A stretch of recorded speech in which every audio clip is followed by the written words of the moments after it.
Good morning, everybody, and welcome to this first Place and Resources Scrutiny Committee of this new administration. I'm going to go through a couple of bits to begin with. I'm a big believer in dressing appropriately. However, when it's this hot outside, if you would like to take off your ties, jackets, and generally be comfortable, that's much more important than looking proper in this situation. We have got Councillor Bryant, who's joining us remotely, because sadly he has COVID, so he will not be attending in person, but he will be joining in that way. Please remember that when you use your microphone, you must press the button to switch it off after you've spoken, as the system only allows one microphone to be in use at any one time, and the red light means that your microphone is on and the camera will automatically pan to you. Please speak directly into the top of the microphone and avoid turning your head when speaking. So for that end, do not feel you need to stand when speaking, because that actually puts you further away from the microphone. And I am deaf in one ear, so the louder your voice, the more chance I'll actually hear you. So thank you for that. Please can I remind non-committee members that they will be given the opportunity to speak before the committee debate on each item. I will also ask all committee members to introduce themselves the first time they speak, because we're still all getting to know each other. It's still a relatively new young council.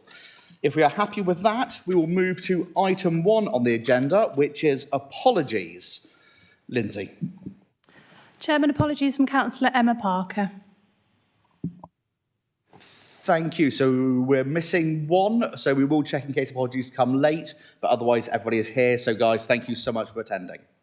We'll move to item 2, minutes. So this is an oddity because there's only one person in the room, well, actually 2 people in the room that are carried on from the previous committee. So we are really looking to Councillor Took here to hopefully propose if these are accurate, the minutes of the last meeting.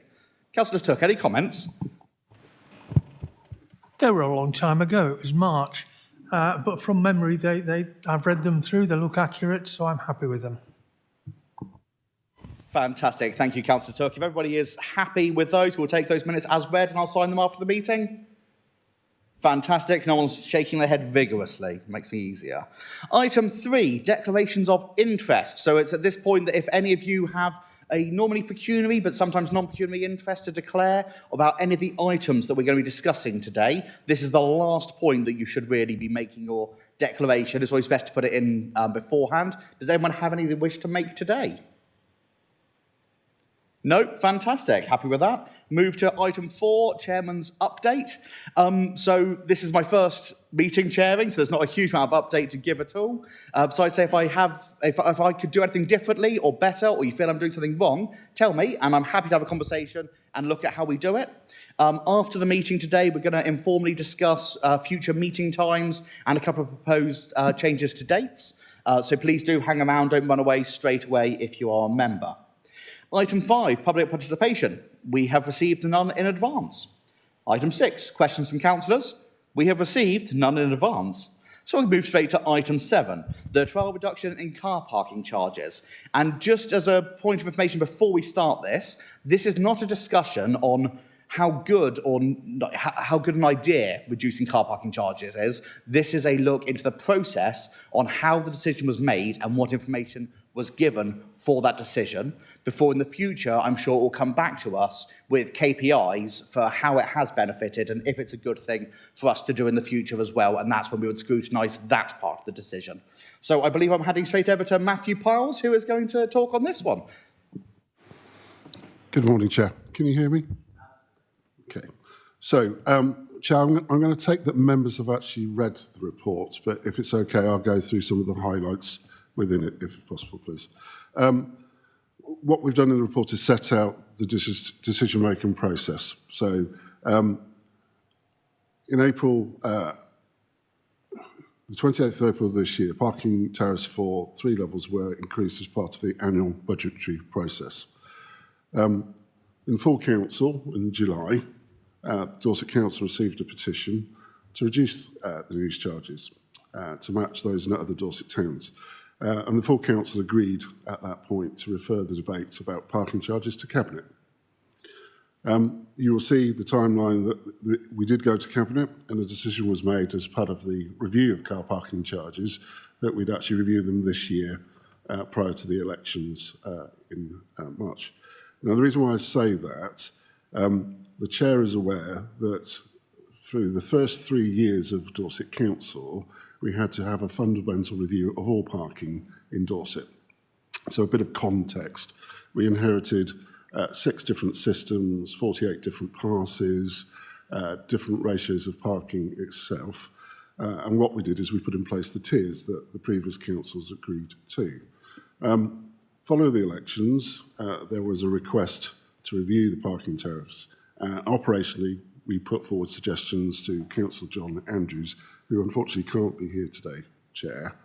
And we put in place a trial, and it's important that this is a trial for this summer, to implement new tariffs, which is basically the winter tariffs in West Bay Road, West Bay, Charmouth Road in Lyme Regis, and Swannery in Weymouth. It's quite handy, if I may say, I've got the Director of Legal Services sat next to me, Mr Mayor, because I wanted to make sure that we actually got the correct legal advice of the Executive Decision Notice, which is the point of being here today. We took the advice from Councillor Andrews, Jonathan Mayer, and the Chief Financial Officer, Aidan Dunn as well. And on the 1st of July, we introduced the trial to reduce car parking charges in the 3 car parks that set out.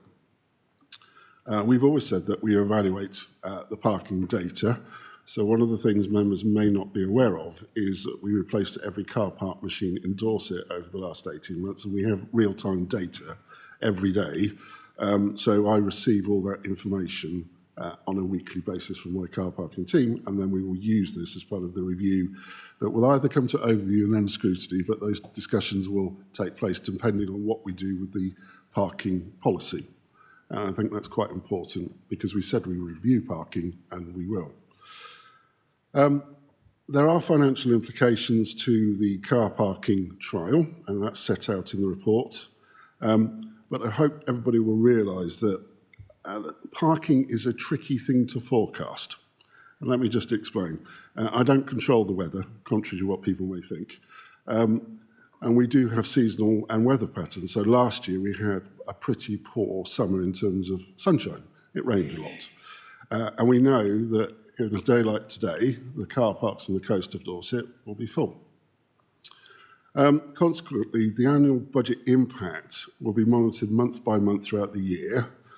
And then myself with the Executive Director of Place will look at the budget situation at the year end. And there will be a reallocation of budget of resources within highways. But just to put a bit of flavour to that, our parking in June was only 6% down on last year, taking on board the new charges as well. And we actually had a positive increase in April and May of about 7%. So parking does fluctuate as well. You have the Executive Decision Notice attached, which clearly sets out the process, the car parks that are affected, the reasons for the decision. We did consider alternative options as well, the budget implications, and that's probably why I leave it there, Chair, and open for questions. Thank you.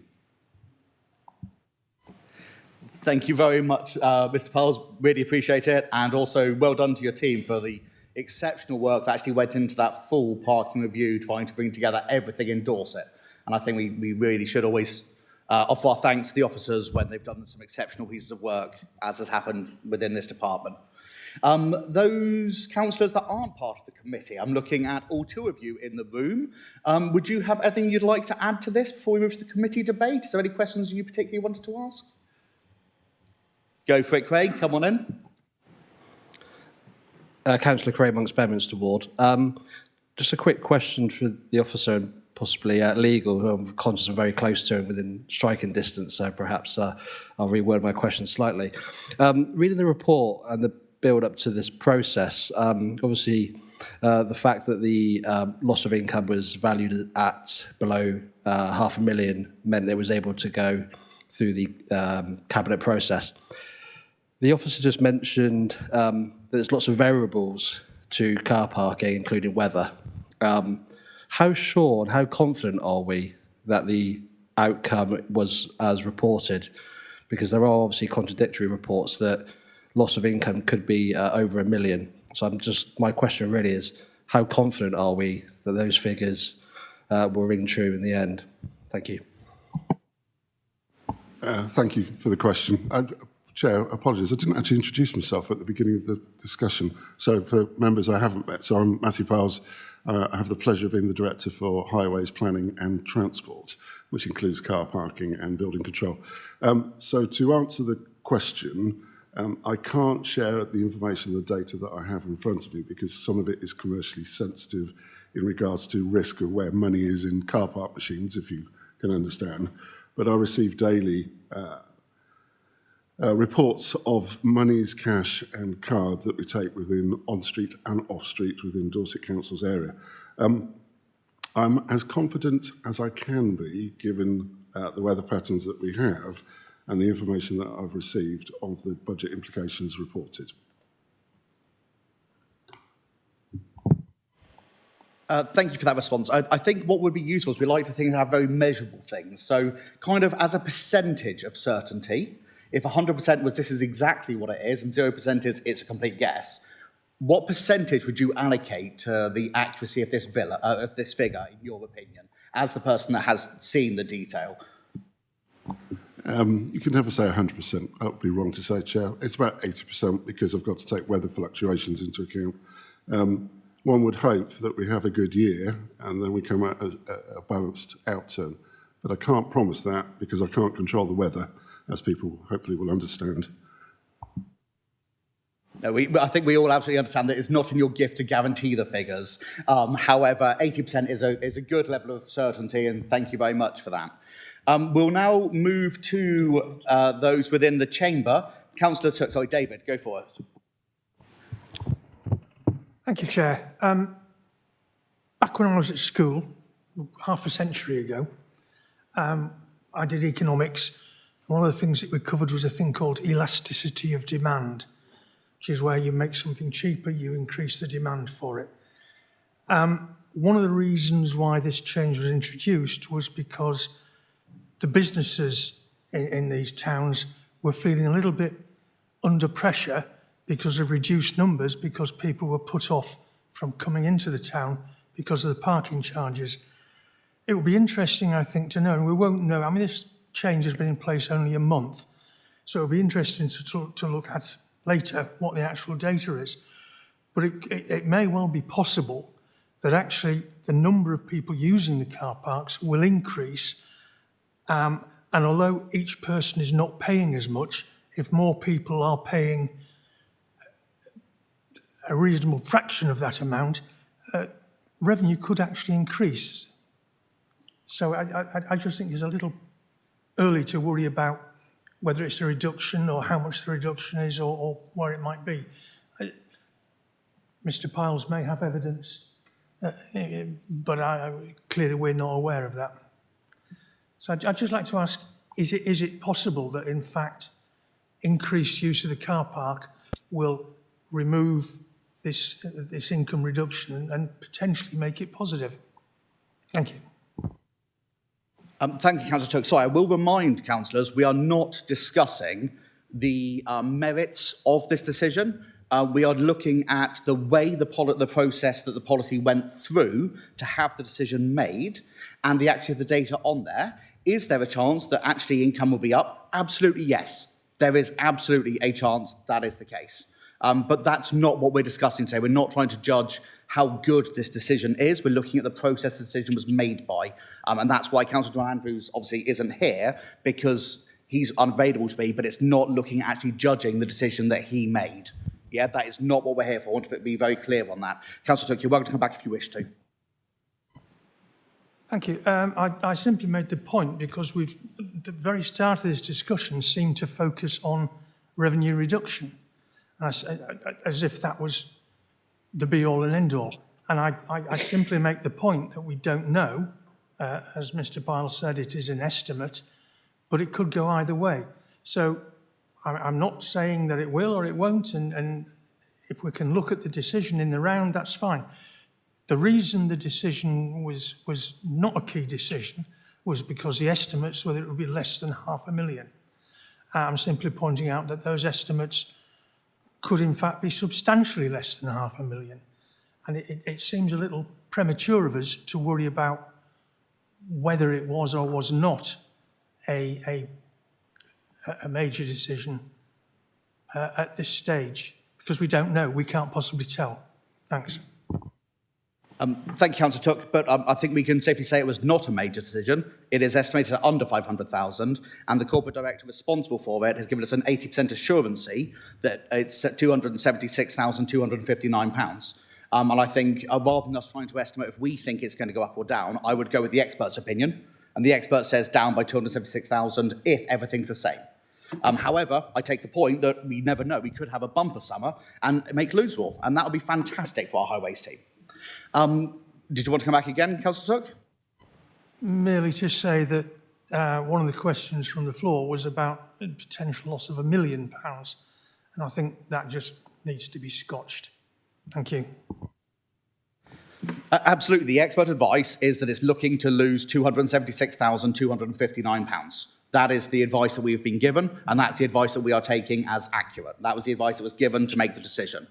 A few questions that I would like to jump in with is in that decision sheet.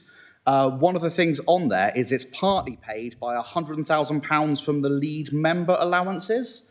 And obviously I did have a discussion and we were told this was not an accurate figure at all. However, it's now been presented again at £100,000. So I'm taking it that actually the budget for lead members is £100,000 and £100,000 has moved out of Jonathan Mayor's budget and into highways. Do we have confirmation?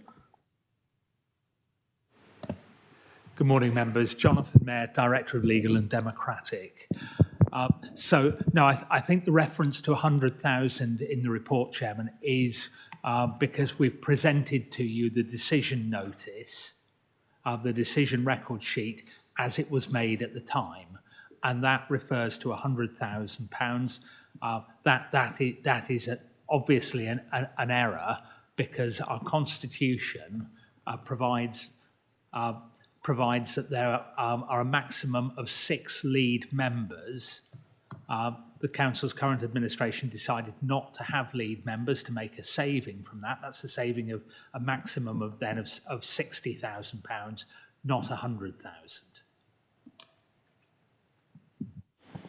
Thank you for that point of clarity, although it would lead me to a couple of further questions. Firstly, we've put out in the public that it's £100,000. We've represented in this report that it's £100,000. We haven't put a correction out anywhere. And earlier on, Mr. Piles did say that Aidan, yourself and himself signed off on this at £100,000.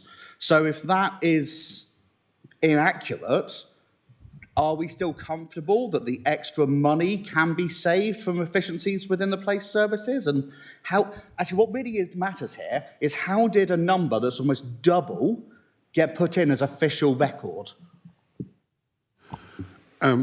Chair, if I may, so I will apologise for that. That was the information I was provided at the time, which is not correct. And quite rightly, I will take responsibility for that. There was a lot of information that needed to be put in place very quickly. With regards to the savings, yes, it is with me in the Highway Authority as part of the parking trial. And going back to the point that you and Councillor Took made earlier, if we have a very good July and August, that's nearly 30% of the parking revenue for off-street throughout the year. So if I have my fingers crossed for continuing the weather we have at the moment, I do. But I do apologise for that mistake, Councillor. Thank you. What I'm looking for is assurance that in future, before an executive decision's made, we just double-checked all the numbers because it's not fair on someone to make a decision on the wrong information. Excellent, thank you. Councillor Ray Bryan, I've got next on the list. Yeah, thank you, Chairman. Most of my questions are for young Matthew, which I'll apologise in advance because obviously having had this portfolio for 5 years, I probably know a lot more about it than most people. Matthew, I'm intrigued on the selection of the car parks that were chosen, because the car park that has been chosen is the Swannery, which from my knowledge is more of a tourist car park than some of the other car parks. So I'm intrigued to know why the Swannery was chosen above any of the other car parks. Can you just answer that one first? Yes, Chair. There are a number of options that were presented to Councillor Andrews of which car parks could be part of the trial. There was more than one in Weymouth, but the decision was made by Councillor Andrews that the Swannery would be the car park chosen.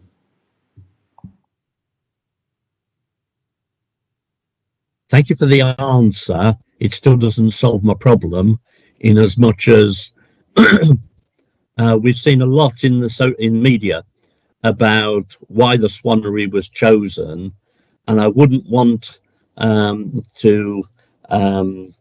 It's a shame John's not here to defend himself, but I really do have concerns as to why we didn't look at which car park the local residents use, because this reduction was supposed to be for the local residents.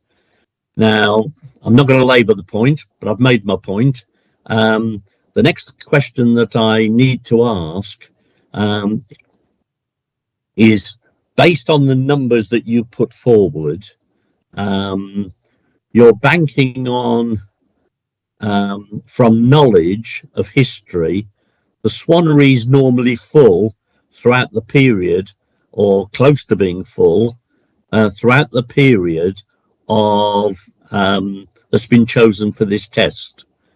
Looking at the data that I was sent fairly recently, it does show that over the last few years, the Swannery has had pretty good use, to say the least. It concerns me greatly that by choosing the tourist car park in the tourist season, this isn't going to be a fair review. I think we're missing the opportunity. Matthew, you and I know we talked about this review prior to the election and had plans in mind as to what we were going to do. Sadly, none of that has materialised. But I am concerned that the review is going to be based on a car park that already has very good attendance records. I don't expect an answer from you, Matthew. That's something I need to take up with John, and I'll probably take it up during Cabinet or full council. When I look at the alternatives that you were looking at, the idea of the tier 3 was because those car parks get full, it was for churn, a term that I will explain, and that's that we don't want people parking there all day when people can't get in, because obviously there are some of the town centre car parks that remain full all day long, and people who want to visit can't actually park. That was the idea of the churn and the pricing structure. I think what we've done is we've taken away the possibility of us being able to turn over the spaces on a more regular basis. The other thing that the public may not be aware of is the biggest car park in Weymouth is under the Harbour Administration, not under your control, Matthew.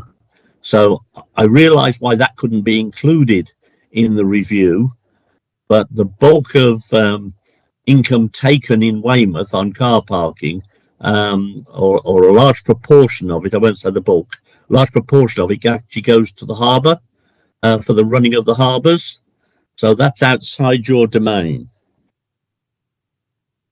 As I say, there's probably a number of questions that come from the comments I've just passed, but it's probably better that I take those to another area of the council.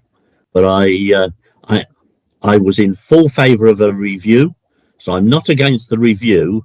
What I am concerned about is whether the budget implications are going to come out to be true, because as I say, the 3 car parks that we've chosen, Swannery, West Bay Road and Charmouth Road, are all very well used by the tourist industry.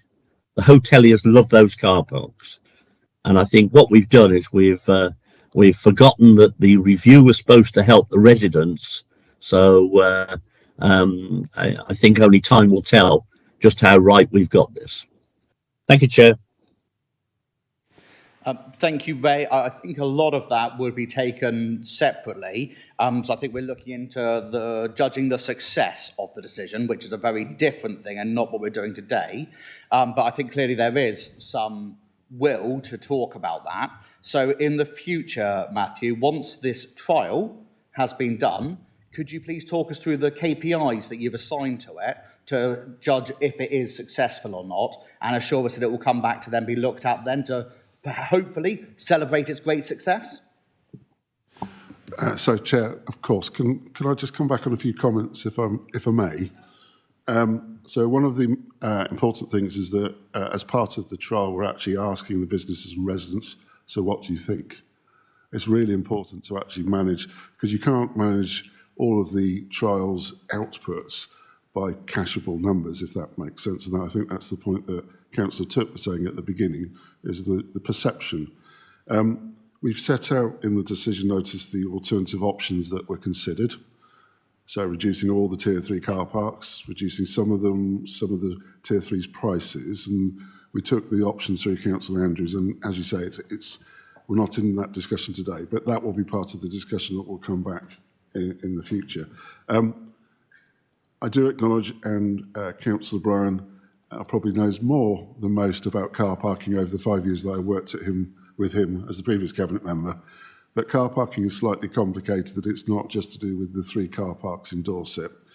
It's the on-street car parking that we manage, the rest of the off-street in all of the towns across Dorset, PCN income, so that's the penalty notices, and thanks to the investment that Councillor Bryan took forward, compliance is much better in our car parks in Dorset because we have machines that work across Dorset. There's alternatives to use them with cards and apps, which have been very positive. The permits, which was previously introduced, have been extremely positive to the residents of Weymouth and Portland in particular, and across Dorset. But also, it costs a lot of money to run the car parking service, which people probably don't or are not aware of. I have to pay rates on the car parks. I have to pay the resource, the staff. And last year, it cost the council £4 million to run parking services. And we know that we actually have to save money in that way and become more efficient with new, better systems, better back office systems. And you will see in the autumn that we will be changing the permit system and the apps to make it easier for people to use the car parks. So one thing I will do, and be cheeky if I may, our permits are extremely good value. The short stay, which is now 3 hours a day, and the flexi permit across Dorset, and that is a real value. So it's not just about the car parks itself, it's about the parking package, if I may. Thank you. Thank you. But can we just come back on, you were going to talk about the KPIs, how we're going to judge success for this? Because that's really good to just relay that out now so we know how we're going to judge it. And also you said you're talking to the businesses and the residents. Can I ask how you're doing that and if there's something that councillors should be involved in pushing out or what that process is? Thank you. So from a KPI perspective, Chair, I need to come back with you because there's a number that we're looking in parking services. One of the things I'm particularly interested in is our enforcement and the tickets that we issue, because actually the tickets should go down if the enforcement's in place. We also need to invest in our staff and our civil enforcement officers who do a tremendous job in difficult circumstances. So I will come back on the KPIs. The engagement is being led by colleagues in the communications team. I can't see any of them in the room this morning, but I know that there are questionnaires and there are discussions going on with the local residents and businesses affected by the trial, and I'm sure that local councillors will be contacted or have been contacted to make sure that they know what is happening. Thank you, Mr. Pars. I feel much more assured now with that. Thank you so much. Yes, we are technically in the members' part, but Shane, come on in.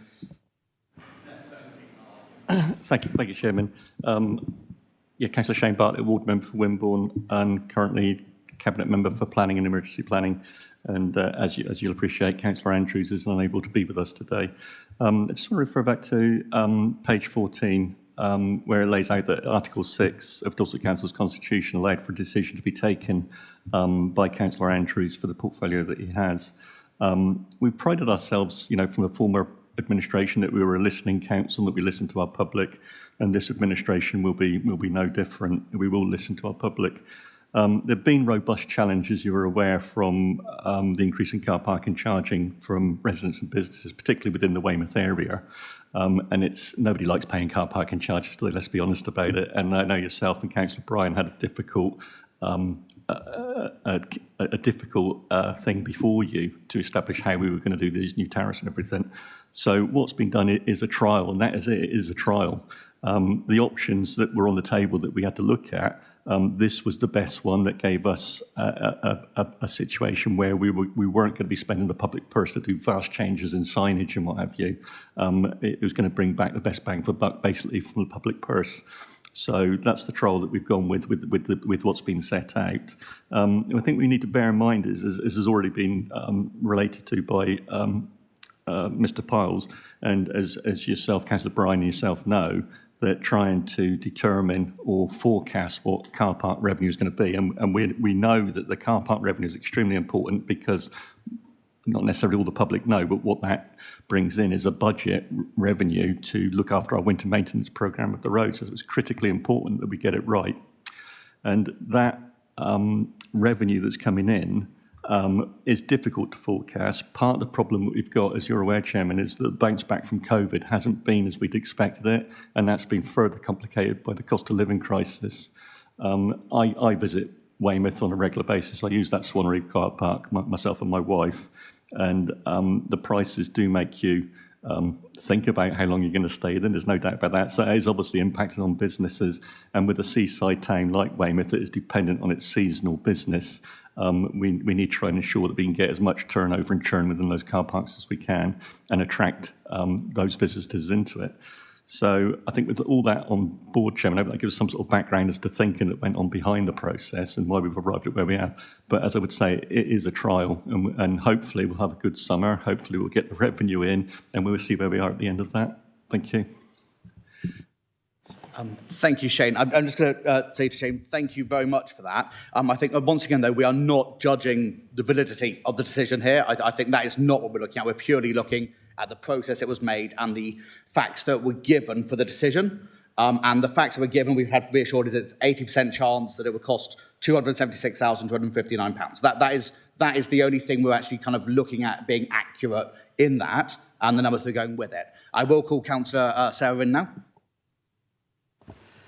Thank you, Councillor Sarah Williams, Bridport Ward. Just to confirm, Knock, that yes, local councillors and the Town Council in Bridport have been contacted regarding the survey, and we were helping to deliver the survey to local businesses and residents.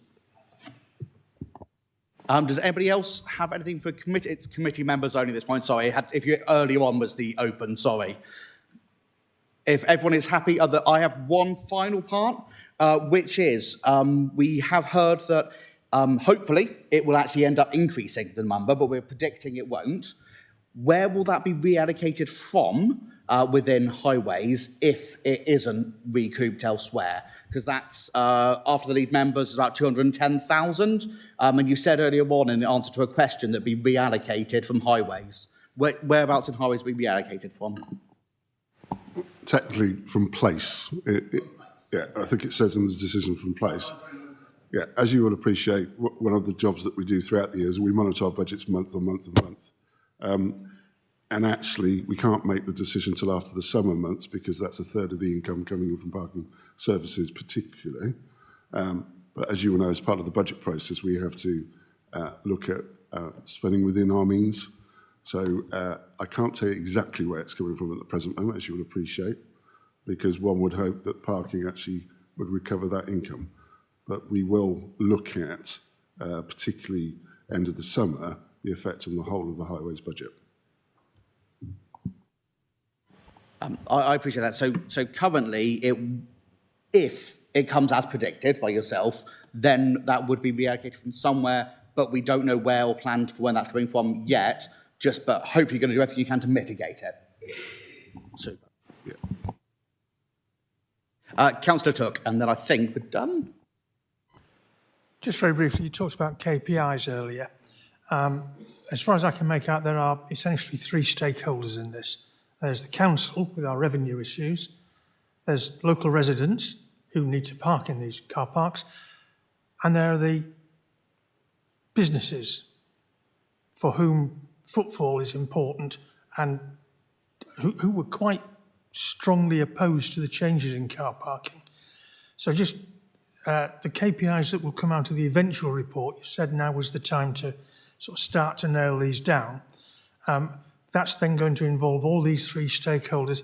Are there going to be any weightings perhaps as to whether the most important feature is revenue to the council or the contentment of local residents, or indeed the local businesses who may or may not see changes to their footfall and their businesses? So all those three things are important, but they're not necessarily equally important. So do we have an indication as to which might be the more crucial aspect and the lesser aspect? Thank you.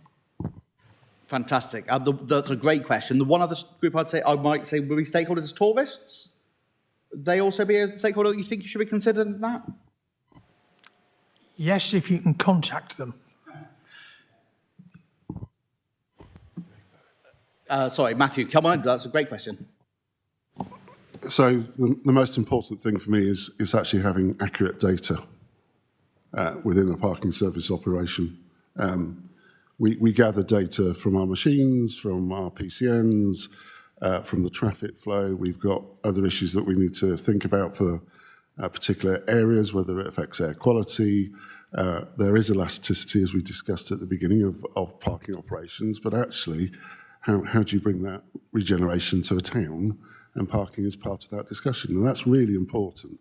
So we want to make sure that parking is a success for all the towns in Dorset, particularly the coastal towns during the summer. So we will be considering a wide range of key performance indicators. I can't give you a list today, I apologise, but we will come back either to an overview or to scrutiny because that will be part of the parking operations review. If I could suggest, if it's planning a new policy through the review, then that would be appropriate to go to overview. When it comes to scrutinising the success of the trial, that would be appropriate to come to scrutiny, would be the way that I would see that going. I think the question, though, that Councillor Took asked was about the weightings, and are they going to be equal weightings between those four stakeholder groups, or are you going to be prioritising one or the other? I think the real kind of elephant in the room there is, are we going to be prioritising council income over the other benefits? That's a very good question. Also, the Highway Authority will have mandatory KPIs that we have to report on as well. So this is quite a complex issue, probably not for today's discussion, but I will reflect on the points that have been made, Chair, and I will come back to you. I may involve some of the colleagues in front of me as well, who are probably better than me looking at key performance indicators. So watch this space. Thank you. If it helps, we're going to discuss our forward work programme later. There's no reason we couldn't put together a small working group to work with you in developing those KPIs, if that would be useful, to help judge it for the future. I think we've definitely got people that are nodding for that. So that's an offer we'd happily make. Chair, I'm always happy to work with all members on any of the issues. So yes, okay. Final comment before we move on is Ray has had his hand up for a while. Sorry, I don't see it when it's online. That's all right, Chairman. I just wanted to get some clarity on a couple of comments that have been passed. As part of my function, I had regular meetings with the Weymouth bid and numerous conversations. And out of those conversations, one of the options that went forward to Matthew was to equalise the bigger towns with Weymouth, which was the priority for the Weymouth bid.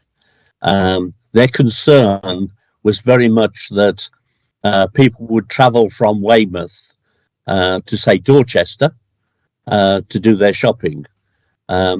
I couldn't quite understand that, because by the time you take in the fuel charges, it tends to rule out the the increase in the car park charges. But I want to make sure people understand that there were lots of conversations that went on during the parking review, which you were a party to, Chairman, and it wasn't a decision that we took lightly, but it does lead me to the point that if people really want to, are really worried about the charges for the car parks, then the permit scheme takes care of that. I made the decision before the election that we would increase it to 3 hours on the shopping permit. Because of the election, that didn't get put into place, but that was part of the review that I did with Matthew and the team. But the parking permits, if people look at it, you can park for as cheap as £2 a day by using the permit. And I think a lot of people who feel aggrieved on the parking charges, they have the option in their own hands. Excuse me while I deal with that. Have the option in their own hands by buying the permits. I just wanted to raise those 2 points, Chairman. Thank you, Ray. I'm aware we have spent quite a bit of time on this. I think we have given it a good airing, looking around. Summarising, I think it's good that we've had ownership of the misinformation, the 100,000. Are we going to put a correction out? Because that's been reported twice now in the Echo. Chair, I think we've certainly reported here that the correct figure is 60,000, not 100,000. It will feature in your minutes. Absolutely, I'm just aware the figure's gone out incorrectly twice to the media outlets. So can we please make sure the correct figure is there and reassure the public that even on the correct figure, we're still very comfortable it will work.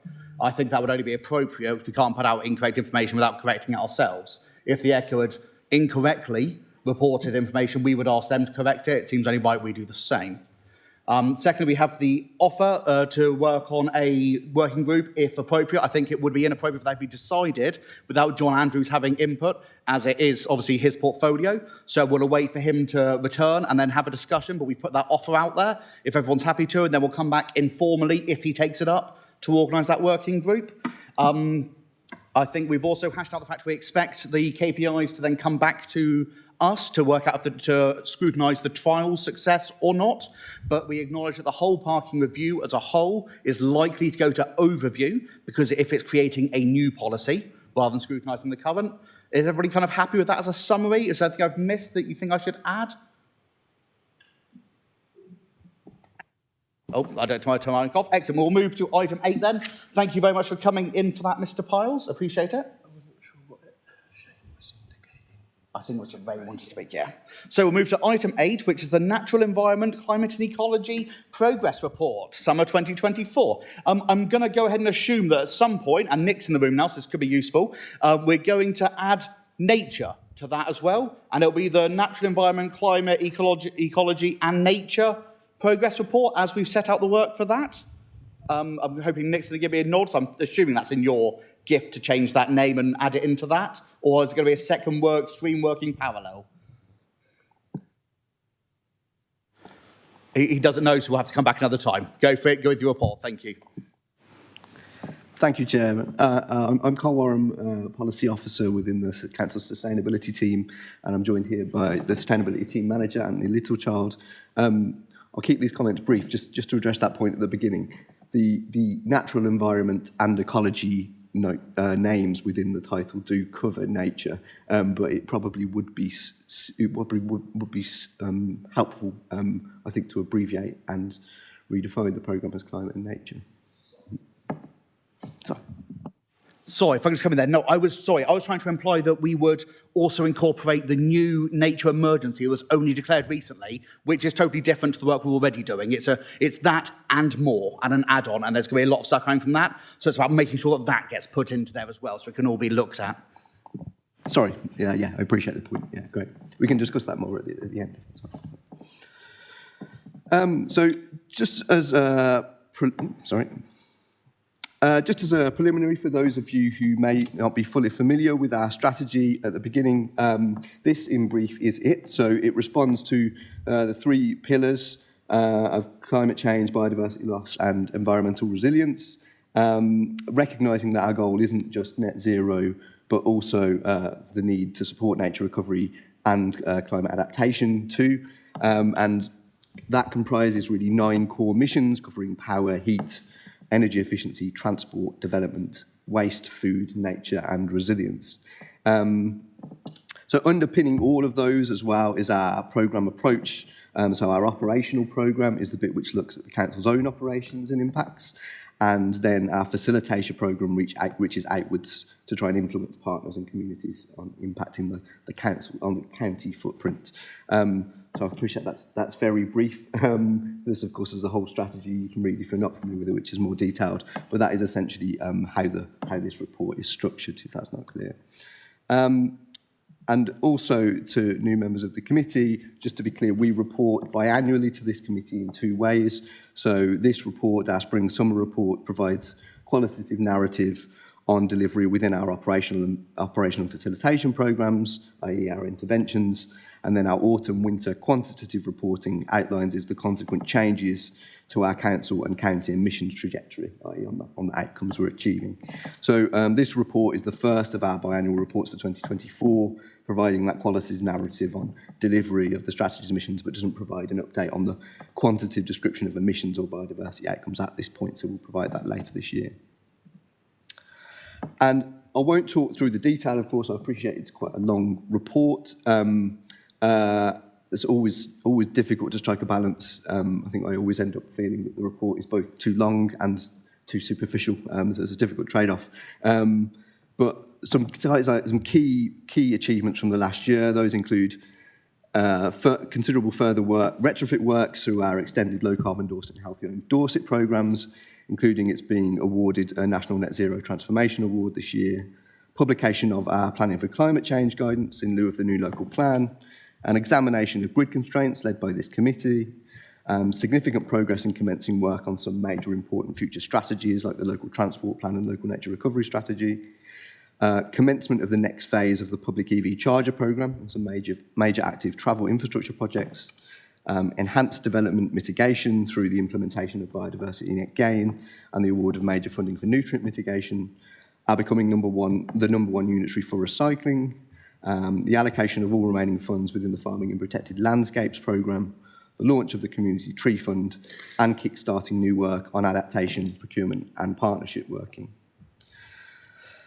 But positive as these are, it remains important to say that there remain areas that are very challenging. Indeed, most areas remain challenging, and it is both the case that the programme has achieved much to date, but that also we have a significant way to go on our journey to a net zero, nature positive and resilient Dorset, and we're only really just at the beginning.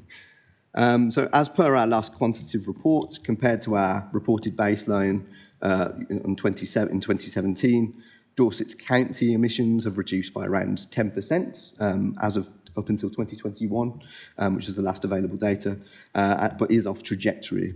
And the 3 most significant sources in that are transport, agriculture and our homes. And the former 2 especially are very sticky. And compared to our baseline year, 2019, for the council's emissions, we have reduced approximately by over a quarter, almost a third, and that remains on trajectory, though the next interim milestone will be very difficult to meet. So by far the largest contributors to our own emissions remain our building energy use and staff business travel and commuting. Moreover, as we proceed, the trajectory will likely get more difficult, so achieving this will require increasing the pace and scale of our activity and trying to give greater definition to our pathways and trajectories, as well as strengthening our facilitation work through work with our communities. So roughly there's a few things here which are worth highlighting especially.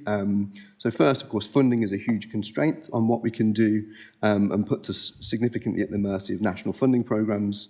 And to achieve at scale, we need to continue to attract these funds. So thankfully, we've just added a new funding officer to the team to ready ourselves better for those opportunities. Second, how we work with partners and engage with communities will be key to bringing everyone along and getting the county trajectory back on track. So thankfully, again, we've just added a new officer to the team to help us better engage externally.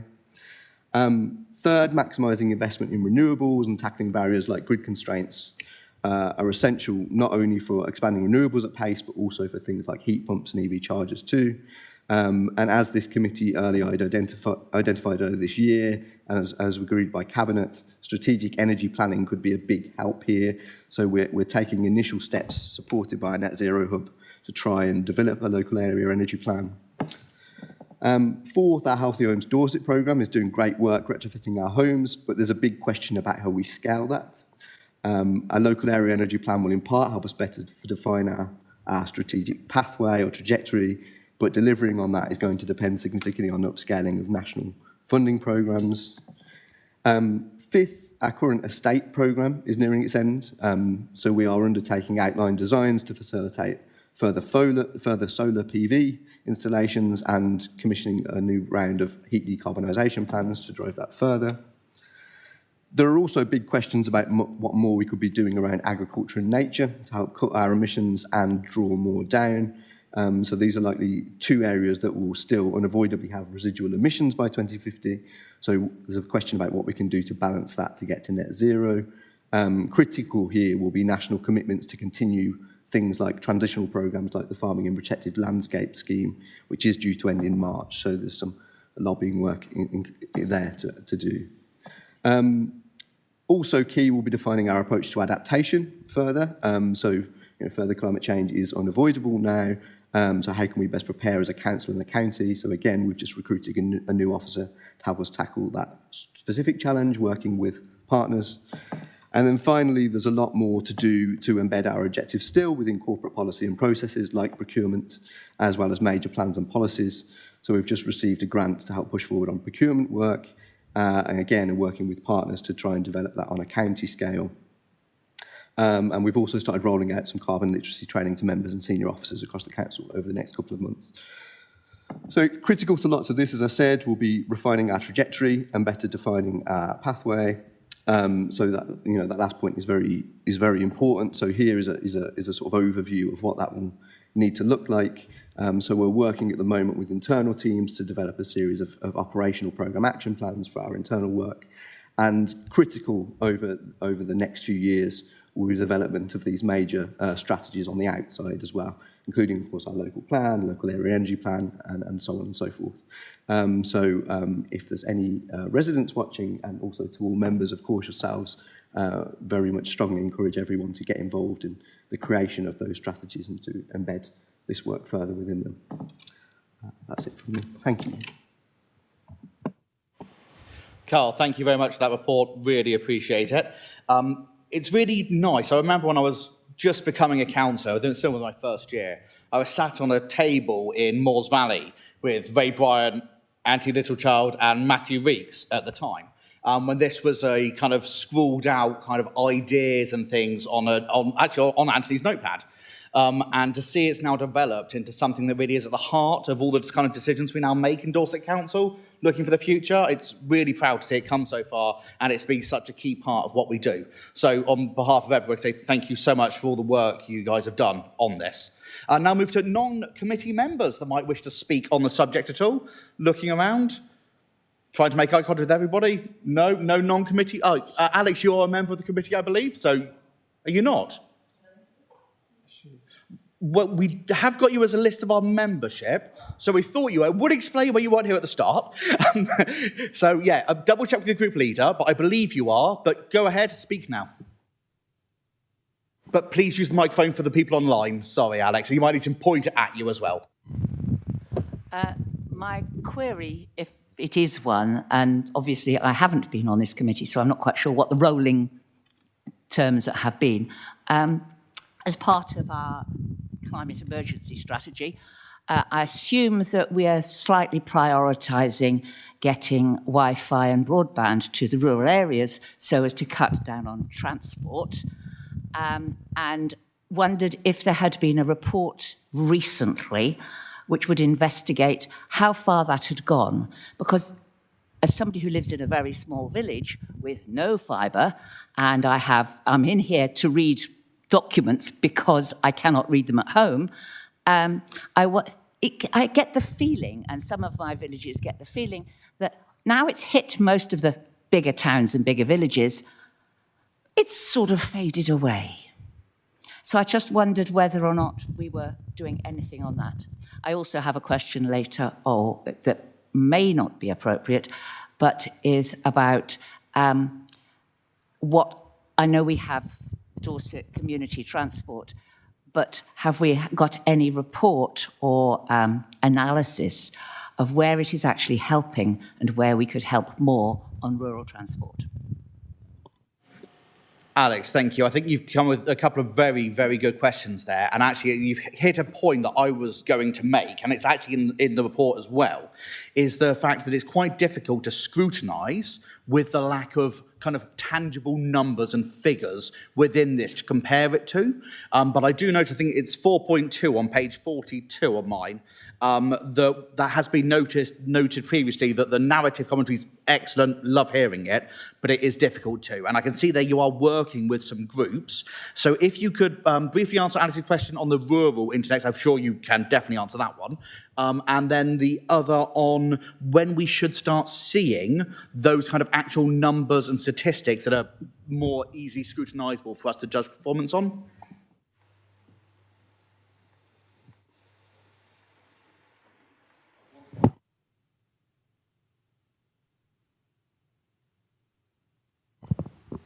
Hello, thank you, Chair. I think there were two parts to that. One was around community transport, one was around digital infrastructure in terms of how that sort of provides support to low carbon travel. So obviously, yes, community transport is part of our overall sort of programme in terms of transport. I don't have the details around where we are with that, but as mentioned in the report and mentioned before, we will obviously be developing a more detailed sort of dashboard with some measures in there. I don't know whether one of my colleagues wants to comment any further on that. I think the point is, rather than looking to try to get those answers now, what we're really looking for is information on when we can expect to actually have some more detailed actual numbers on what we have done, rural transport as an example, because I know we have done work towards it, what impact that has had, and then the same for the rural broadband connectivity and basically everything in there. And I can see it does say you're already working on that, so just a timeline for when we should expect it. Yeah, just say first on the digital infrastructure point, sorry. Of course, the digital infrastructure strategy was adopted in September, and net zero was a core priority within that. I haven't yet, this may be my naivety, apologies, I haven't yet seen any reporting on delivery for that programme yet, but it was only a few months ago. So we'll check in with teams and report back to you on that. And on the... Sorry, apologies. Sorry, yeah.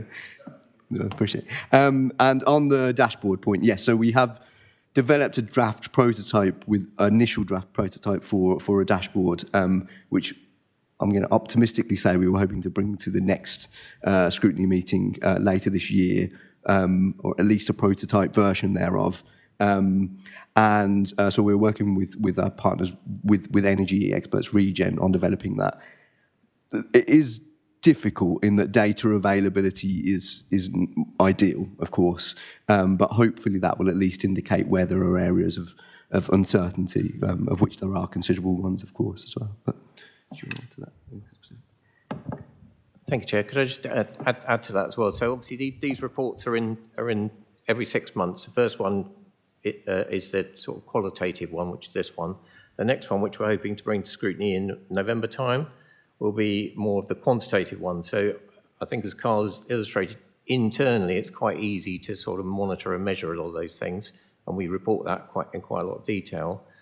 Where it's more difficult is the sort of county-wide, the wider sort of facilitation things and the influence and impact that those sort of have in terms of our carbon footprint or whatever it is. So that's where the dashboard, so we're planning to bring hopefully a sort of prototype of the dashboard, as well as our more detailed figures around our carbon emissions for our own state, and hopefully in November.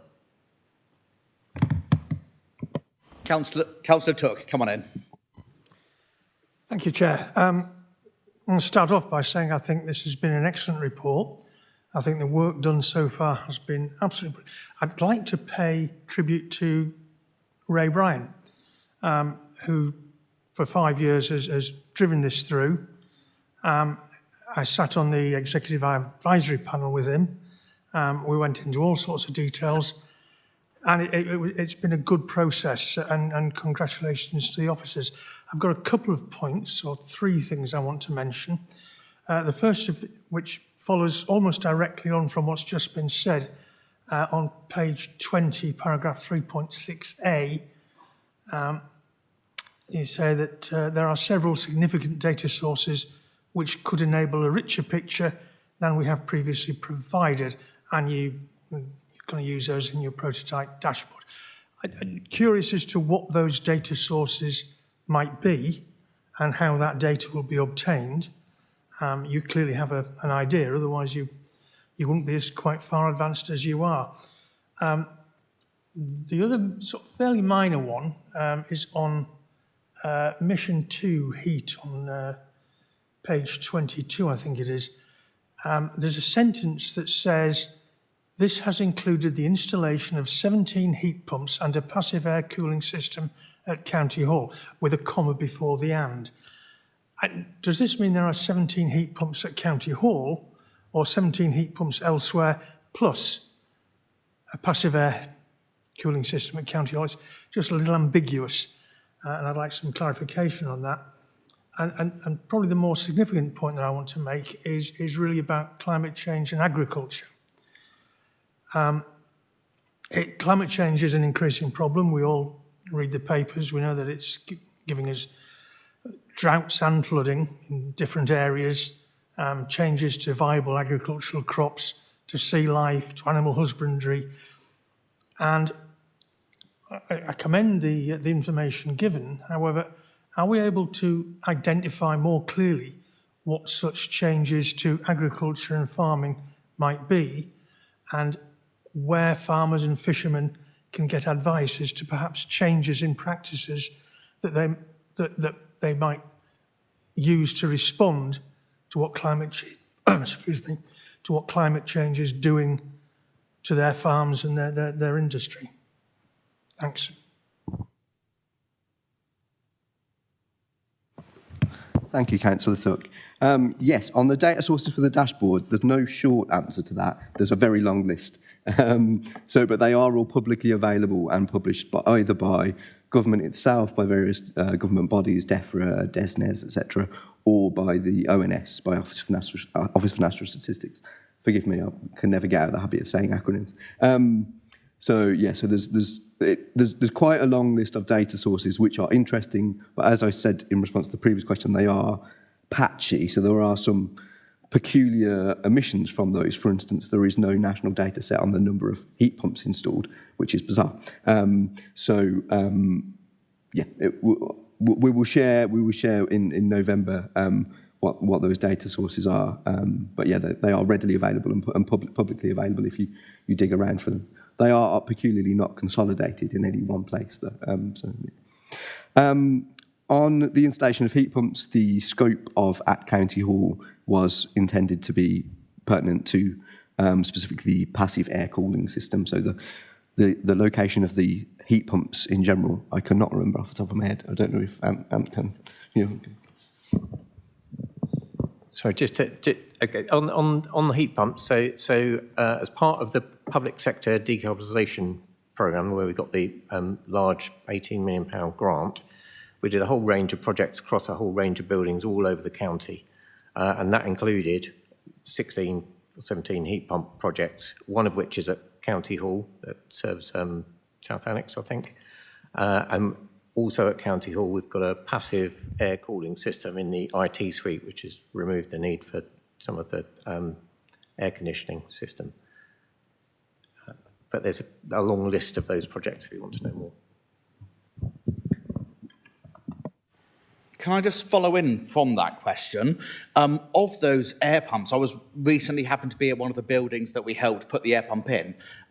It's not actually been activated yet or commissioned. I'm hoping that's a one of a kind. Could you just give us some assurance that of those 17, most of them are actually up and running? I can, yes. So most of them are up and running. There have been some teething issues with a few that have been sort of resolved. There's still 3 large ones yet to be commissioned. So 2 at the leisure centres at Purbeck and Blandford. They are being finished, hopefully be commissioned over the next month or 2.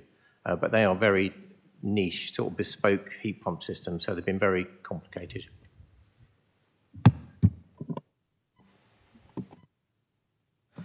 I was just going to finally address the point on agriculture. So there is a Southwest, forgive me, I've been desperately trying to find it as we were responding to you. There is a facility called Business Info Point, which was set up for the Future Farming Resilience Programme, which does offer guidance for Southwest farmers, specifically on the sort of measures they can undertake. And there's some helpful resources nationally on scoping things like breeding measures or manure and soil and crop management measures, etc. So the list of things which they can undertake is relatively clear, but advisory guidance isn't as strong as it could be. But there are of course networks of advisors from the likes of FWAG or others, which will often offer support on the implementation of or guidance of particular sustainable low carbon measures. But yes, I'll circulate the link when I can find it of the Business Info Point hub, which provides guidance for those in the Southwest. Alex, come on, I've got you next. I'm sorry, I'm coming from a position of some ignorance. Most of our farms actually are very much under the thumb of the Environment Agency and being compliant. It's not mentioned here on the report at all as to whether we're encouraging working with Environment Agency on the farming side of it, because the issue is whether or not by doing all these activities, we do not have, we will lose food production. So the two have to balance somehow, or work with Environment Agency. I will chase up with County Farms precisely which grants have been out, because I know that was a problem in our estate. But what is the position with the Environment Agency, basically? So far as I know, and this may be my ignorance, but we don't have strategic links as a team with the Environment Agency on this question specifically. To date, our facilitation work has revolved around, through national landscapes, through the Farming in Protected Landscapes scheme and provision for that. Links with the Environment Agency are, so far as I'm aware, predominantly revolve around the work on the development of the local nature recovery strategy, which will offer some strategic direction on the future of this question, and also, of course, through sort of flood resilience activity, which is distinct. But yeah, to be clear, so far as I know, we don't, as a council, have any strategic links with the Environment Agency specifically on this question. That may be naive, but that's my understanding. I'm just going to come in and say there is no such thing as a silly question, and also currently the previous way this was done, as they alluded to earlier, was every 6 months there'd been either a really data-heavy report followed by one that's much more telling the story and the overview of what's going on. If that isn't what we think is useful, we can say and we can ask for what we think would be useful going forward. So personally, the dashboard coming, I think, is a fantastic idea. And if there's something about the kind of the environment, climate, nature that you think, actually, that's not covered in here and I'd like to know more, please do say, either in the meeting or out of the meeting, and we can have a discussion to have that brought forward future. I am aware that for many of us, it is our first time either being on the committee or chairing the committee, and so we're still trying to find our feet. But please do. I encourage you all to join in any way you feel comfortable. Oh, Councillor Ray. Sorry, Ray, I can't see the screen from where I am. Come on in, Ray. No, don't worry, Knock. I've only just put my hand up, so I'm going to say to the officers, great report. A lot of excellent work has been carried out over the last, excuse my husky voice.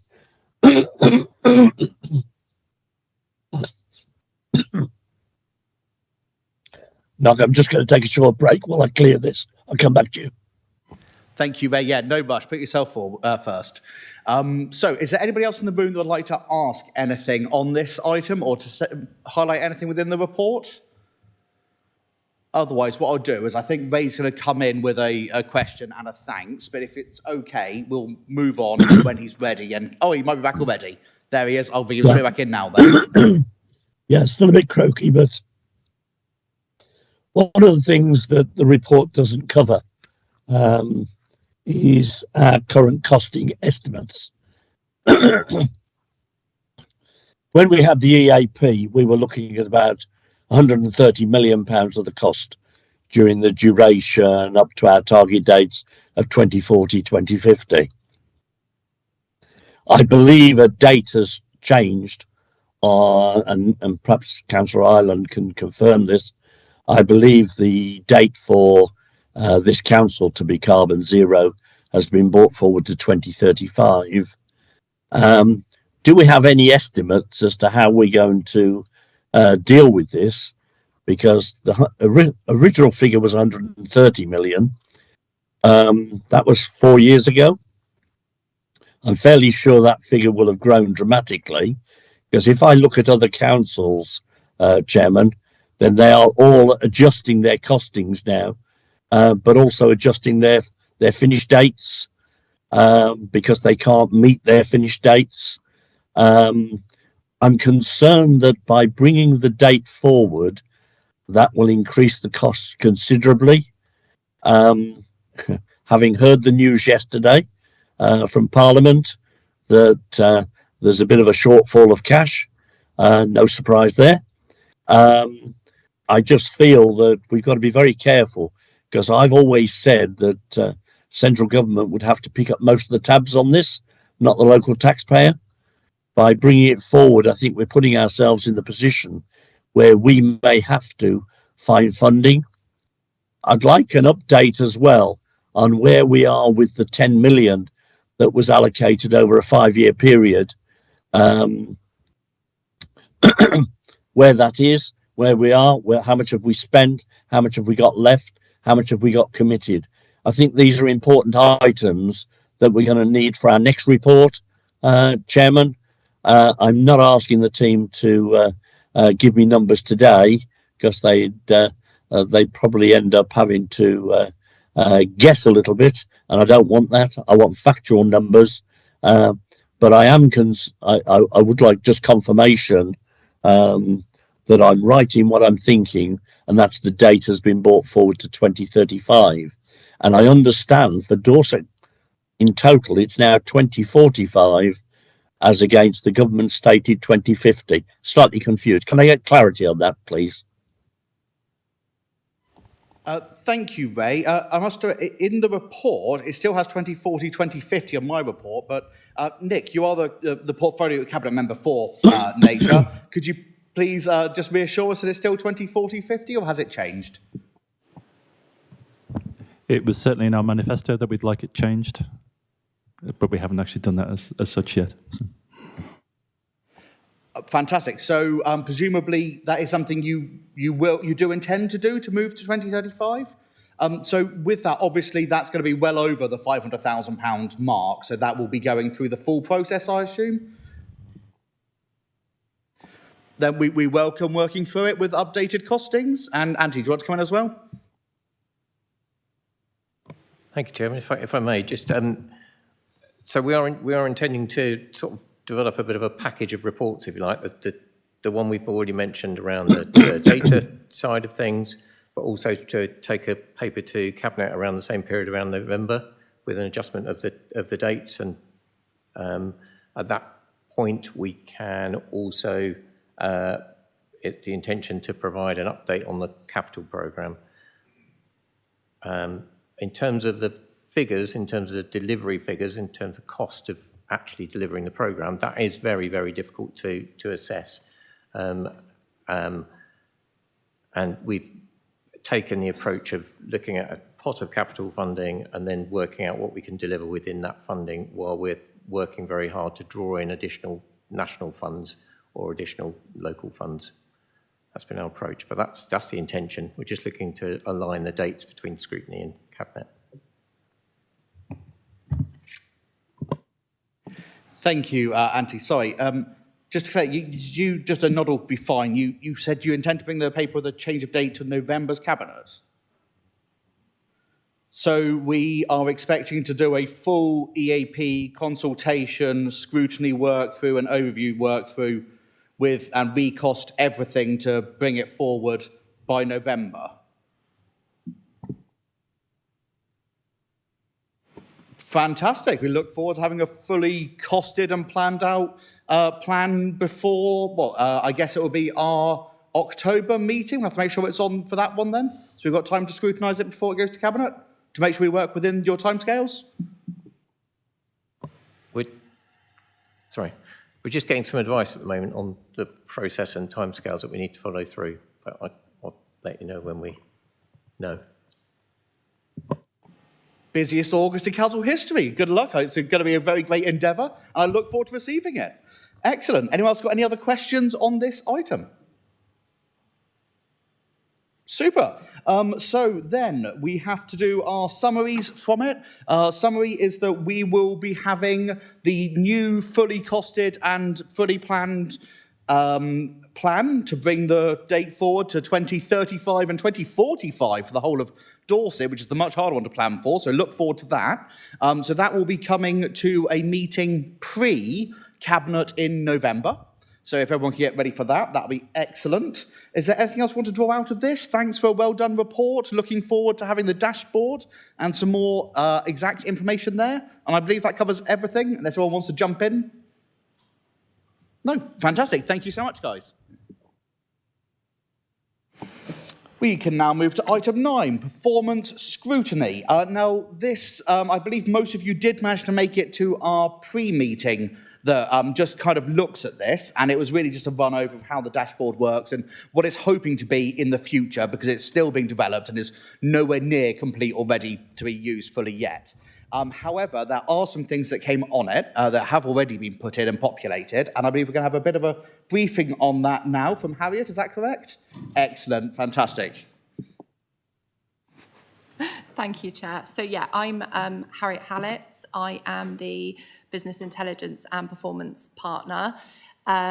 So, as Chair just said, prior to this session, there was no report, but the link was made available to be able to look at this data. And we did have a pre-meet as a committee just to have the opportunity to run through how the dashboard worked. But I will do that again today. So just to set the scene, I will just share my screen with you so we can see the dashboard.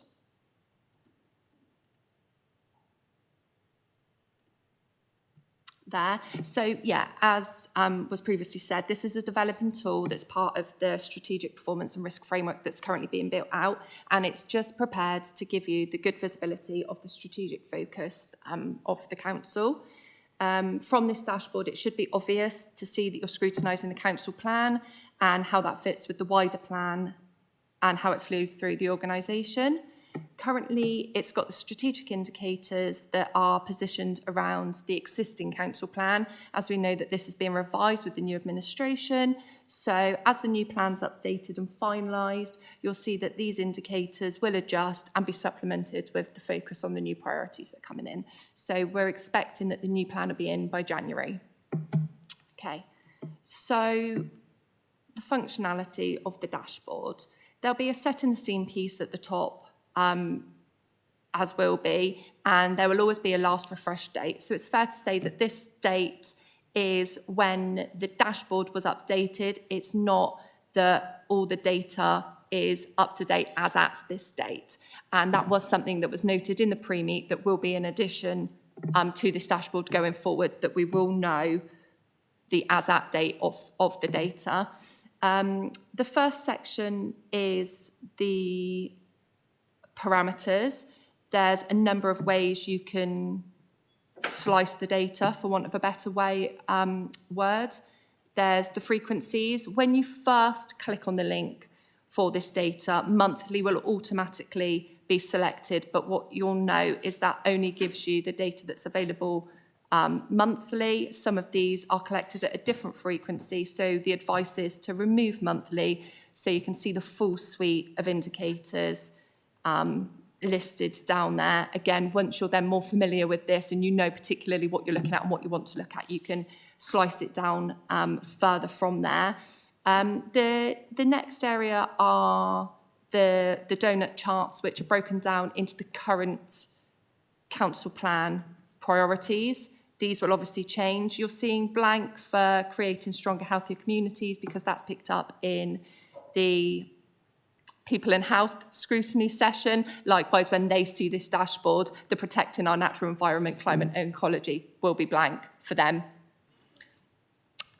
The economic prosperity is just currently a live conversation that's taken place and will be updated in due course. In terms of using the donuts, you can see that they give a status on where we are with the indicators that sit within those priorities. You can click on the 5 green, for example, for the sustainable developing housing, and it will bring those list of indicators up below. If you then unselect the green, then you'll get back to your original position, and you can do that if you particularly want to focus on the red ones where we're not performing so well and wanted to take a deeper look. You can select those two. If we come down to the further area, you have the list of indicators here on the left, and then to the right, you've got a red, amber, green table, which will give you a quick look at how we're performing that month. It should be a really easy for you to focus on the trends and see where you'd want to play particular focus.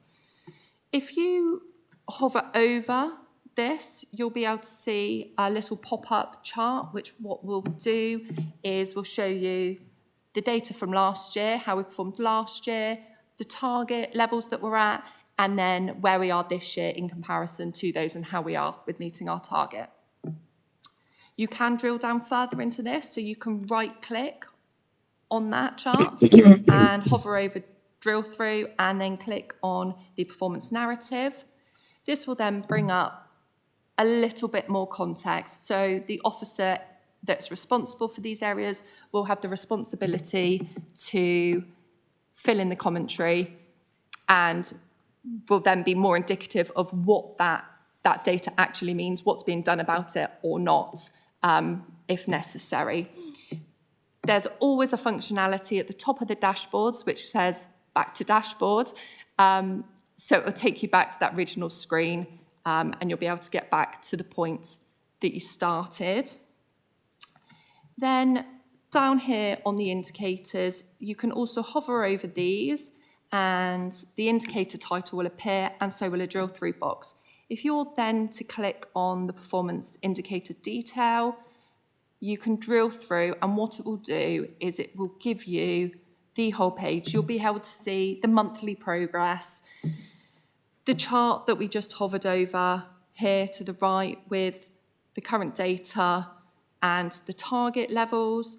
And here we can see that the commentary is actually telling us that although the data is static in terms of the average number of days that we process the land charges this month, there's been an increase in requests that we've had through, but we are considerably less in requests from last year. So there's a bit of extra context that's provided within the commentary here. So I can then click back to the dashboards and you can just drill through further ones. You'll be able to see, it's probably easier if I scroll down here. And this was picked up in the pre-meet as an area that was looking like it wanted to be further focused, because we can see on the right that we have worsened from April to May. Oh, sorry, hovering over it again. And that then was that quick visual indication that, okay, we might want to start looking at this and look into it a bit further. And obviously, the further we get through the year and the more months that are populated along here, the richer it will become. Thank you. Thank you, Harriet, for that. So as we can see, this very much is a tool that's in its infancy. There's not a huge number of indicators on there yet, but more and more will be populated, although I'm guessing most actually might as well now wait until the new plan in December. So there's very little point in putting all the work into developing them if they're all going to change in December. So I think we'll see a lot more come online then.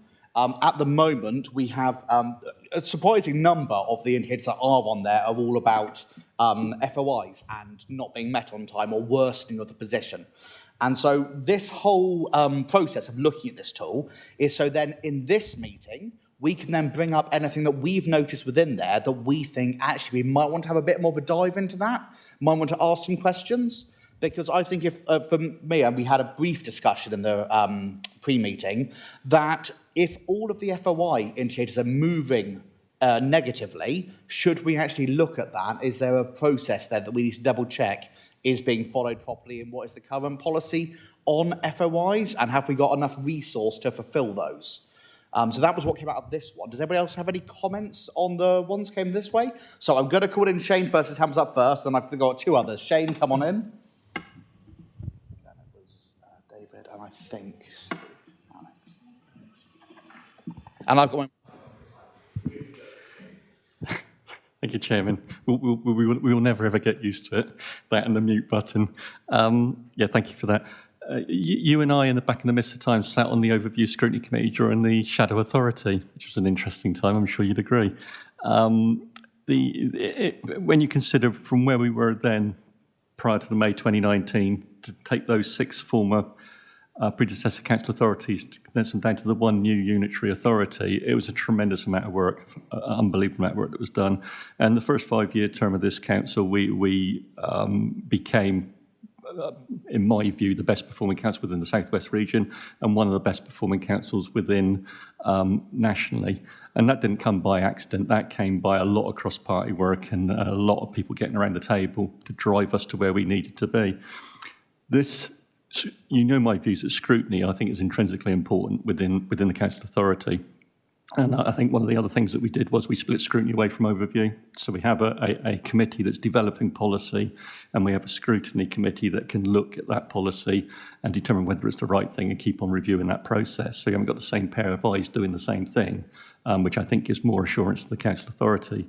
So when I was in your Chairman, this performance dashboard tool was critically important because this was going to be the driver about how scrutiny was going to work in the future. This was going to be the tool that you were going to use, as you rightly said, to drill down into what's happening within the council authority and where we're not performing, where we are performing, to give you the indicators and where you need to be looking to help the authority, help the exec to make sure we were going in the right direction. Dave Bonner and his team did a fantastic job. The performance dashboard needed retweaking. It was always a work in progress during my term as scrutiny chairman. And I know Dave Bonner's team now work into this new dashboard, and it will be a fantastic tool once we've got the whole thing in place. So I think it's really exciting. My request to you, Chairman, is as to whether or not it would be possible to have entire member briefings on this. My preference would be to have the members in the room. I think when you do these types of briefings online, the officers move at such a rapid pace, the members have difficulty keeping up with it. I think to do member sessions in a room showing the new performance dashboard when we're there, when we're ready to do that, I think would be hugely beneficial to members, because it's not just the scrutiny committee, it's all members across the council authority need to be getting to grips with this dashboard and looking into it. And I appreciate you can't get the 82 members in the room to do that, so you probably can condense it down to doing 20 or 30 at a time. But I think it would be hugely beneficial. So I just wanted to suggest that, Chairman. Thank you. Shane, I couldn't agree with you more. I think it's something that has, knowing what it was previously, it was really, really useful. And assuming it gets back to that state again and is and even improved upon, it'll be fantastic. And I think having training and opportunities for all members to look at it will be fantastic. I don't think that's in my gift to give. I think if you talk to your leader, That should be the sort of thing that he absolutely organises, and I think will be very well received by most councillors. It'll be really useful. I agree. I think actually a mixture of drop-in sessions, because there's some of us that want to show us how to use it in a very brief way, we'll go and explore, and others that might need more hands-on and more time with it. And I would suggest maybe going down that road of offering some drop-in sessions as well for councillors to have one-on-one help with it. Coming back in, Shane. Yes, Chairman, respectfully, I don't think you actually realise the amount of power you've got, because Scrutiny can request that, that we have those sessions. Thank you. Thank you, Shane. Right, I have two more people to speak as well. Councillor Took, I've got you next. Thanks, Chair. Sadly, I missed the bulk of the pre-meet. I was in another meeting which overran. Being on Scrutiny before, we had a performance dashboard for the last few years, which was good, not perfect, but good. One of the things I did on that was I found it very easy to go in and say, I want to see indicators that our direction of travel is going red or amber. So it might be green at the moment, but direction of travel. I would normally just go in and pick up individually where the direction of travel was red and show me those indicators where those are. I couldn't see a way to do that with this. It may be because I missed a bit of that pre-meet, but I've had a little play with it and I still can't find it. Help would be appreciated. I don't think you missed that. I'm not sure we can do that. Is that a feature that might be added in the future? It can absolutely be added so it's easier to find, but yeah, if available through the drill through on the indicator down through to the detail, you can begin to see the direction of travel. If you just see it on that screen there, it's amber. So if you drill through the particular indicators, you will be able to see it for that particular area, but not at a quick glance. So it might be that we'd be able to provide the front table that where we've got the red, amber, green, but we could do that for direction of travel as, so not only is it just the result, but you can see the direction of travel from there too. Yeah, I think the key search we're looking for is, can you filter to all those indicators that the general direction of travel is getting worsening or getting better? Just so we could then say, oh, wait a second, everything in, I'm going to take example planning, is getting better and everything's being optimistic. We want to be able to see all of that together and search through on that term. So is that something that could be added for the future, if possible? Absolutely can be added, and no, not currently a function on there. So yes. Yeah, so long as that's a search criteria, so I can just say, show me everything that direction of travel is red. I don't care what sub-department it comes under. I want to be able to look at where the direction of travel is red, or where it's currently, RAG is red, but direction of travel is green. So it's this flexibility to search is what I would think is a fairly critical filter, because otherwise you're just searching through everything and you've got too much to look at. And I can't look at lots of things. I'm getting too old. Thanks. That is not true. I've seen you on Scrutiny for quite a few years now, so I know you can look at everything. Alex, did I see you put your hand up, or have I missed something? Or has it been answered, or? No worries. Thank you very much, Alex. Scott, then. Have we told you to put your hand up? No? Are we just making things up now? We will try. Ray, you have got your hand up, or had it up? Yes, my hand's up, you're right. A question actually for Harriet. One of the concerns I have with the performance board is we're very reliant on the data being very much up to date. Are there some areas of concern where sections aren't updating the information in the required time? Yeah, that is absolutely the case in some areas. So part of my role as the business partner is to do that check and challenge and chase on those areas to make sure they're populated. I will say that some of these aren't, so where we've got the frequency on for all of them, they won't actually be populated every month because they're not a monthly collection and the data's not actually available for those. But yes, there will be cases where there will be blank. And unfortunately, that does fall to some of the timings, which we are of the meeting. So we are looking to refine those so it is populated by the time we come to the meet. But we're also sort of trying to build on the performance culture and ownership with some of the officers of their data. So actually, okay, it's really wonderful that you're doing your job really well, but we need some evidence to support that, because otherwise, how can we do that check and challenge of it? And it's fair to say that we are on a journey with that. And I would say that we are currently building that at the moment. So I would like to say that it's only going to get better. Thank you so much. I think that's good and reassuring for us.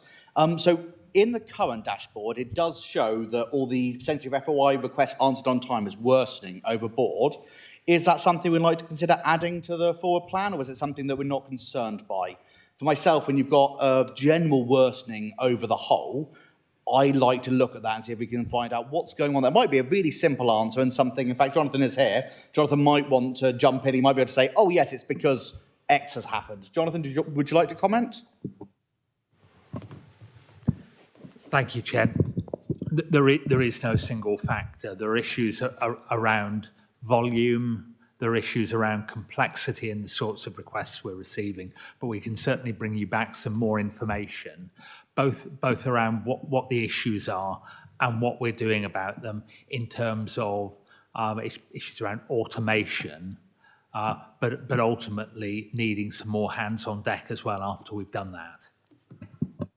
Jonathan, thank you so much. And actually, if it is a case that more resources required, as we are legally required to have FOIs and things answered in the right course of time, and it sounds like we might have to just invest in more resource. So I think if in the future, if that could go on, we'll be discussing our work programme coming up next. So with the members' support, I would like to put that on there for us to Jonathan come back with that slightly more deep dive. Obviously, we would give him appropriate time to then go and find out the answers by the reports. We don't want that to make it worse by asking questions of it. So I'm sure Jonathan will let us know when it'll be a suitable time for him to bring that back to us.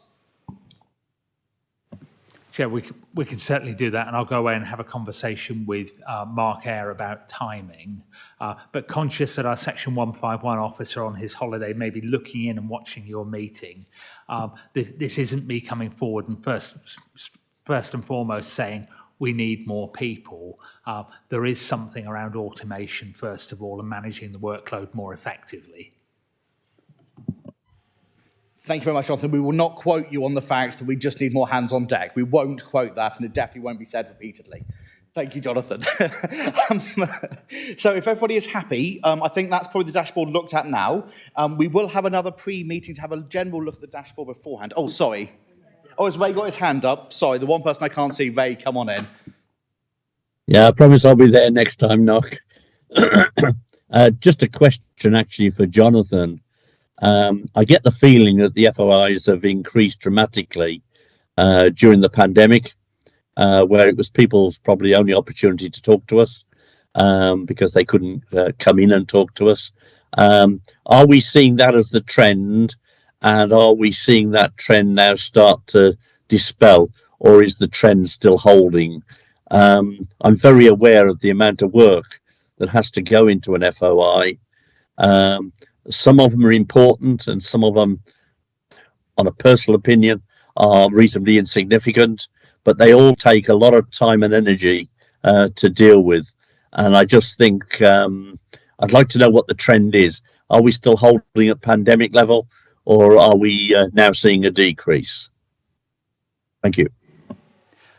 Chair, can I leave it for Mark to deal with that in the detail of the report? The figures certainly have been rising over a period of time, and Councillor Bryan is absolutely right. During the pandemic, we saw a particular upwards trend, not just in freedom of information requests, but also in complaints coming forward as well. But we can certainly include that trend information in the report. Fantastic. So I think if Councillor Bryan's happy, then coming back to us after you've spoken to Section 151 officer and Mark Eyre, that we're going to have the FOI kind of a bit of a deep dive in how long it's taking, how many are making on time, how many are not making on time, what are the problems, what are the barriers to that. And also you mentioned complaints there as well. Why don't we call in a number of complaints received and complaints answered on time and satisfaction of outcomes? Lindsay, go for it, or are you going to complain? No, just to flag up that I think it's on your November meeting, there is the annual complaints report. So do we think that would be a comfortable timeline to have the other part put in at the same time? It seems that if the two are very well linked. So should we look at the two together? Yeah, Jonathan's nodding for that. So if everyone else is happy, we think November's an appropriate timeline for it. We'll pencil it in for then. So if everybody's happy, we'll now move on to item 8 on the agenda. No, item 10 on the agenda. Let's get the right side of the page. This is the Scrutiny Committee work programme.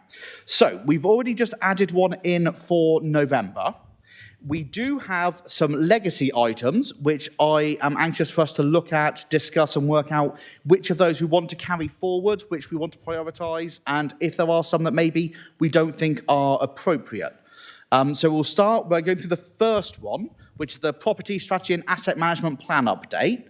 This is a bit of an easier one to discuss because there's actually a new strategic asset management plan going through the overview process. And so there's no point in us scrutinising it until it's been through that overview process and started to work on, is my feeling. I'm looking towards who I assume will be heavily involved in it with planning, or are you staying well away from property and assets? It's a surprise to me. It's not actually my portfolio chairman, as you'll appreciate, although I dare say I will be in part within the conversations. I think it's as well to get an update, while I appreciate it's going through overview, I think it's as well to get an update to the Scrutiny Committee as to the work that has gone on, where we are, and how that's progressing. As you appreciate, it is a moving feast, and we have a massive estate which does need that overview. That's just my suggestion, Chairman. I just don't want to spend time scrutinising the current management plan if we're going to have a brand new different one. And I have a feeling it's going to be very different, was my feeling on that. So tell you what, why don't would you like to keep it on there or not keep it on there? I'm looking for everybody else's kind of nods, shaking. We've got about half and half at the moment, so we'll keep it on there. We will have to delay it till after it has been to overview first, so we'll let overview deal with it and then pencil it into our diaries afterwards. Happy with that generally? Lindsay. Can I just check? Because obviously it's going through the overview committee, I think at the September meeting, and then it goes on to Cabinet. So would you be suggesting a review post-Cabinet rather than in between, because it wouldn't have been agreed post-overview? It's obviously got to go to Cabinet. So this is... Are they just reviewing the current policy while they're writing a new policy? Because it's reviewing the current policy, then we should scrutinise it as part of that review, because you're scrutinising it, you're not writing a new one. Is it a new policy, or is it scrutinising and reviewing?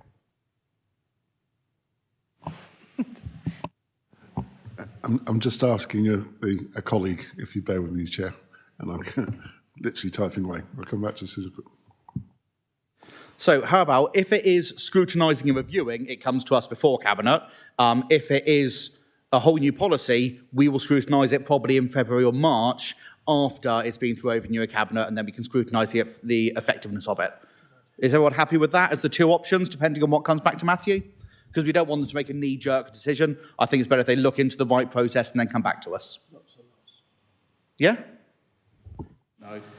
No, I'm just thinking, can we perhaps just discuss this perhaps after the meeting? I'm thinking we're likely to be duplicating, because you're going to have a report going to overview, then you're potentially talking about a report going to scrutiny, then it goes to Cabinet.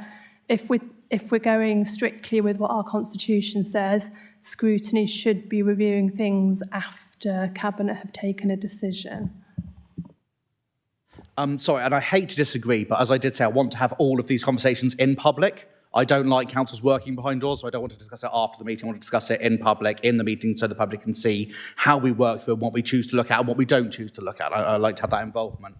According to our policy, we do scrutinise things after they've been to Cabinet, and obviously this has been to Cabinet already. It's now going back to Cabinet for a review. Or it is a brand new plan, is it? Thank you. Well, that covers it then. It's a brand new plan, so it's not being reviewed. It is a brand new plan, so we will look at it in February or March after it's been to overview to be written, Cabinet to be signed off, and then once it's in place, we can then look at its effectiveness after that. Thank you very much, Matthew, and thank you, Jonathan. The next one on there is the dog-related public spaces protection order, review of the changes to Lyme Regis Front Beach. So Cabinet have requested it for review. I'm a bit surprised. I can see how this is under place, but it also strikes me as quite a lot of health side to it, as it's this. But what are our feelings on this? Is this something we want to bring in and consider?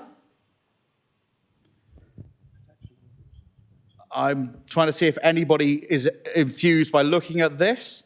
I'm not seeing it. And if one person, Councillor Sook, please.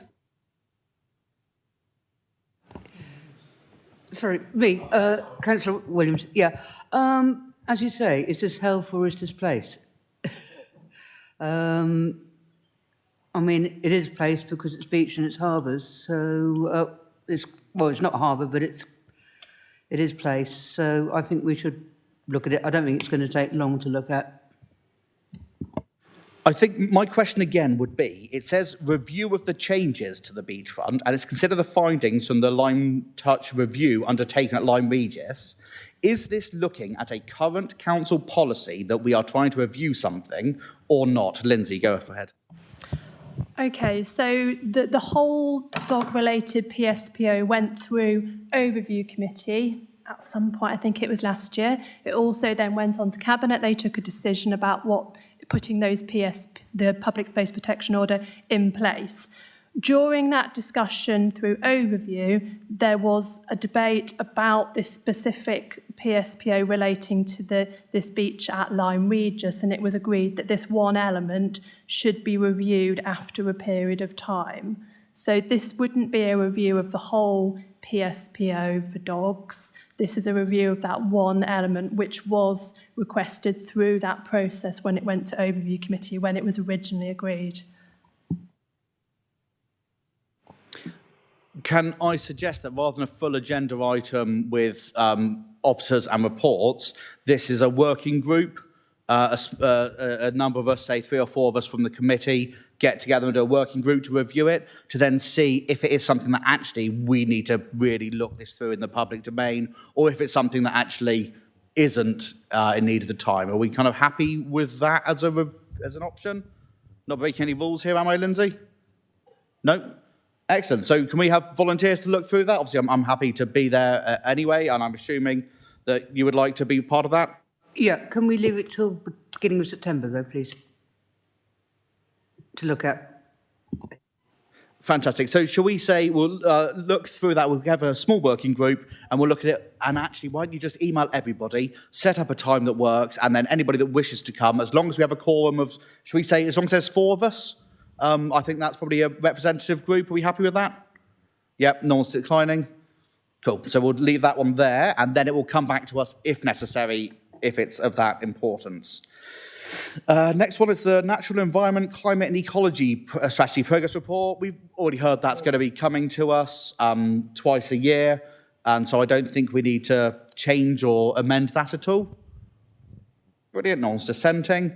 Corporate Complaints Team, we know is coming. We've put that penciled in for November with Jonathan Mayer, and he's going to bring in the FOI as well, and the outcomes there. Performance Scrutiny, that's a standing item, so we don't need that one. So I'm just looking at what is continued on there. Budget, performance, all those are standard stuff we will be keeping. I do think that it might be worth us looking at planning, and especially planning enforcement. I've dealt with a number of parishes and residents recently that have had some seeming concerns, and I think it's been a while since we've looked at the timing of planning enforcement and the effectiveness, and I think that could be an interesting deep dive, and I know Matthew's going to love to come in on this, so Matthew, please come on in. So thank you, Chair. So one of the other hats that I wear is the Director of Planning. It would be a pleasure to come to Scrutiny to actually update you on the work that we're doing in enforcement.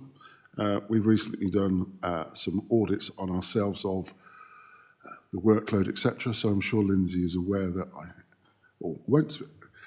looking at Lindsay now. Lindsay's looking about. Okay, so I will finish there, but it will be a pleasure to come to Scrutiny. Just to clarify, my understanding is that an item on planning enforcement is coming to the Place and Resources Overview Committee in September.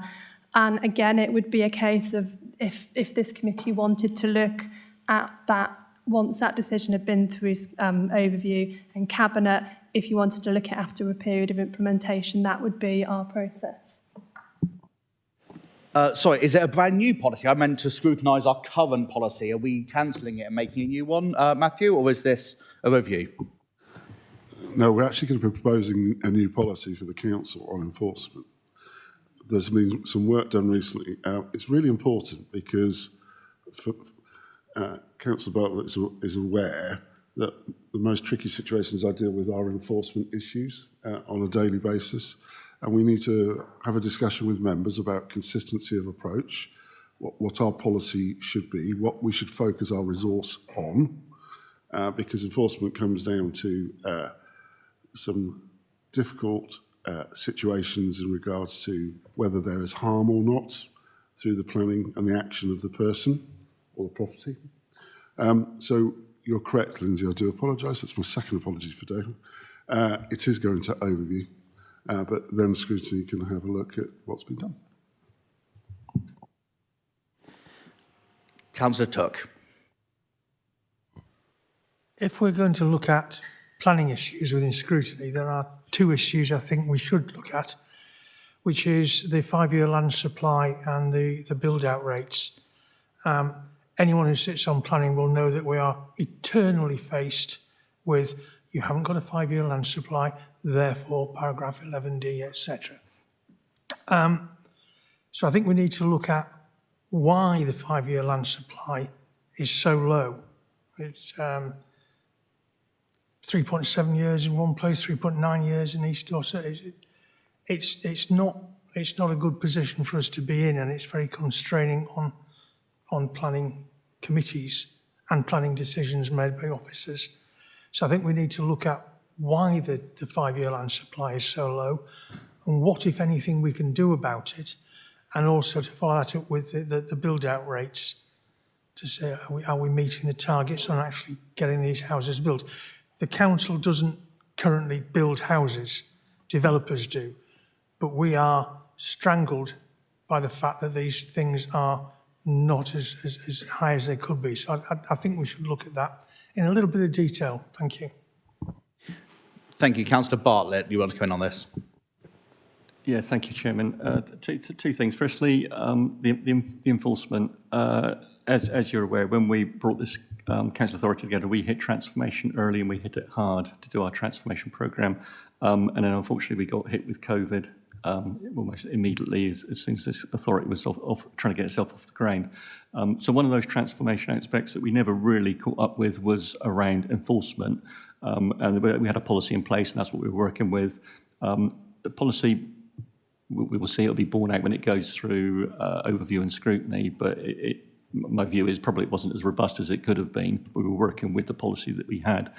And now we've got a new draft policy that's we're hoping to bring in, and we've got the right enforcement team, and they've written this draft policy, so it'll be interesting to see that once it comes before the committees. So that to one side.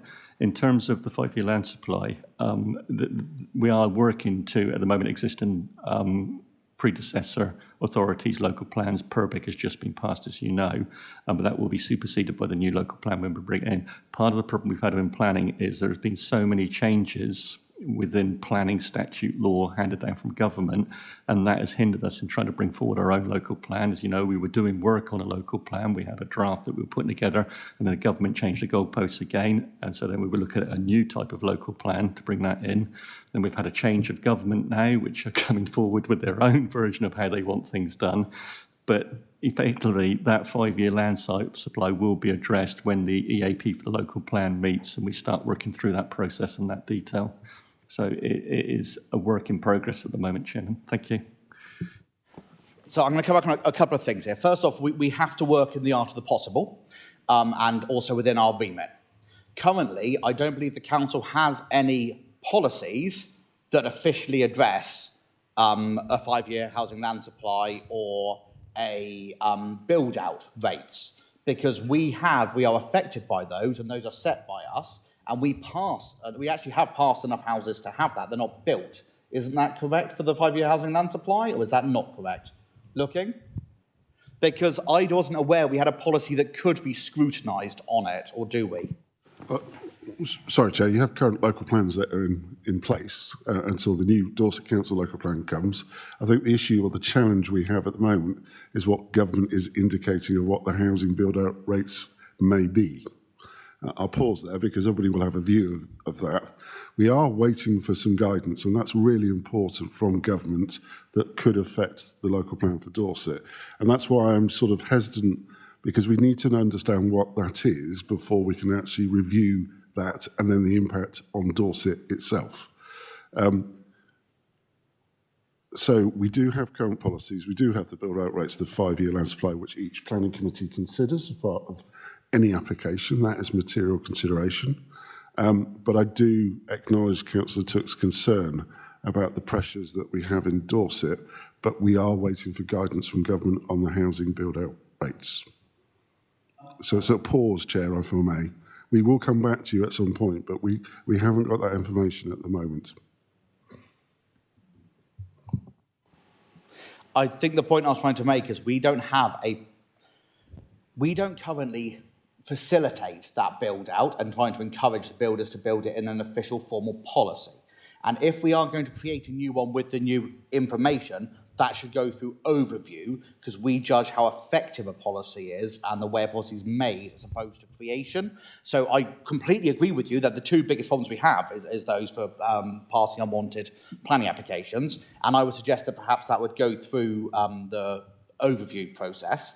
The other question I would have is, if we are making, it is a brand new policy that we are doing for our enforcement, it's not updating our current one. If that is the case, I'm surprised you haven't asked Scrutiny to scrutinise the current performance.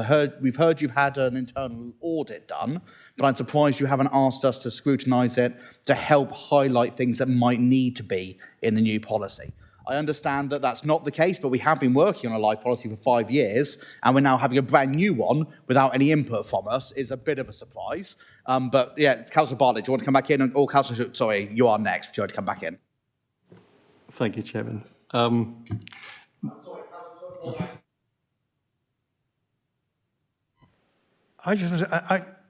We're looking at future work, so I mean, I'm on my screen, I'm down to March of next year. But I'm quite happy if this is looked at by overview rather than scrutiny, if that's a better place. What I do think we need to do is look at it somewhere, because it's vital. Thank you. Thank you, Chairman. When I sat in your position, I did request on a number of occasions for Scrutiny to look at the enforcement policy, but it was an ongoing work in progress, and I was always assured that there would be a new policy coming forward, and we're finally at that position now that a new policy is coming forward. In terms of what comes before Scrutiny and with overview, while our Constitution says that Scrutiny looks backwards, as it were, it's well known, I think, within this council authority, my views on that and my concerns around that Scrutiny should be there to protect the authority, to protect its reputation, to protect it financially, to ensure the executive is making the right decisions and that the officers are doing the work that they need to do. And it's difficult to do that once the horse is bolted.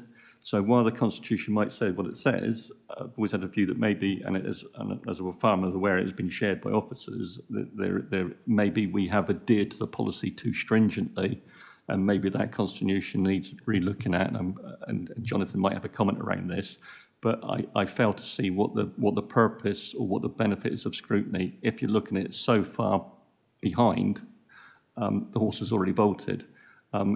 We can't be in a position where we overload the Scrutiny Committee with work, I get that, but there is certain situations when I think that policy coming before Scrutiny, before it goes to Cabinet to be signed off, I think is beneficial. I think it's good to get that fresh pair of eyes upon it. It's an ongoing conversation I've had with officers and I've had with the previous executive and the previous leader in this council for some considerable period of time.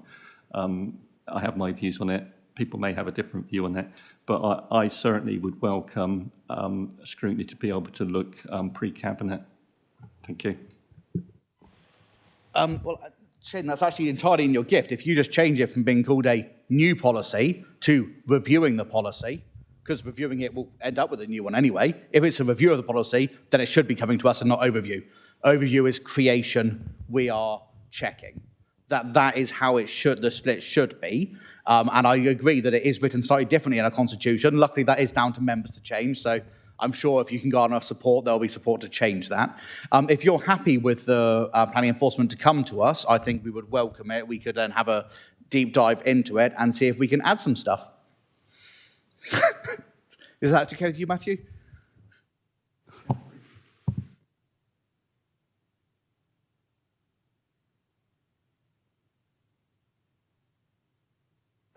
Sorry, I do apologise.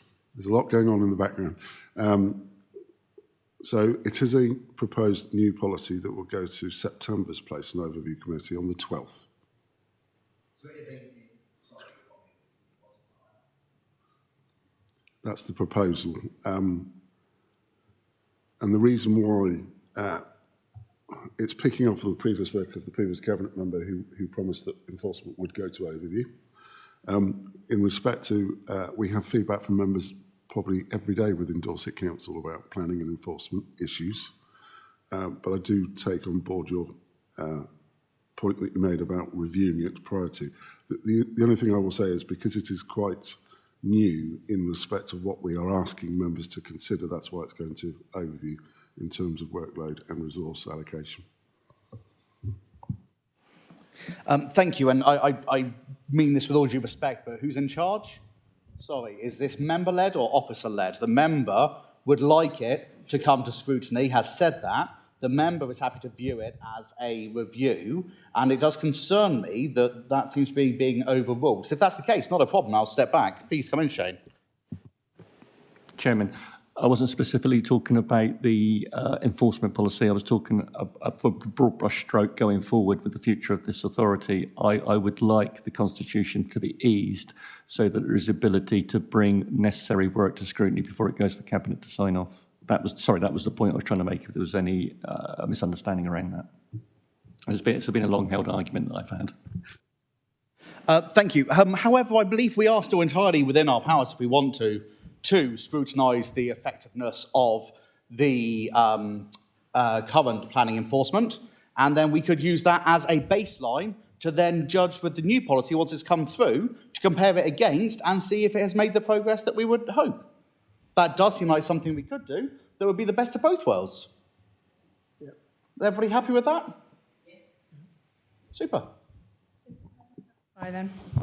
So just for clarity then, because the enforcement policy is going to overview on the 12th of September and then on to Cabinet. Are you saying you'd like a report to your September meeting in parallel, even though it won't feed into Cabinet, but it would help you in the future when you review it? Is that what I'm getting? So we would be doing both, but you would be having a slightly different review aspect.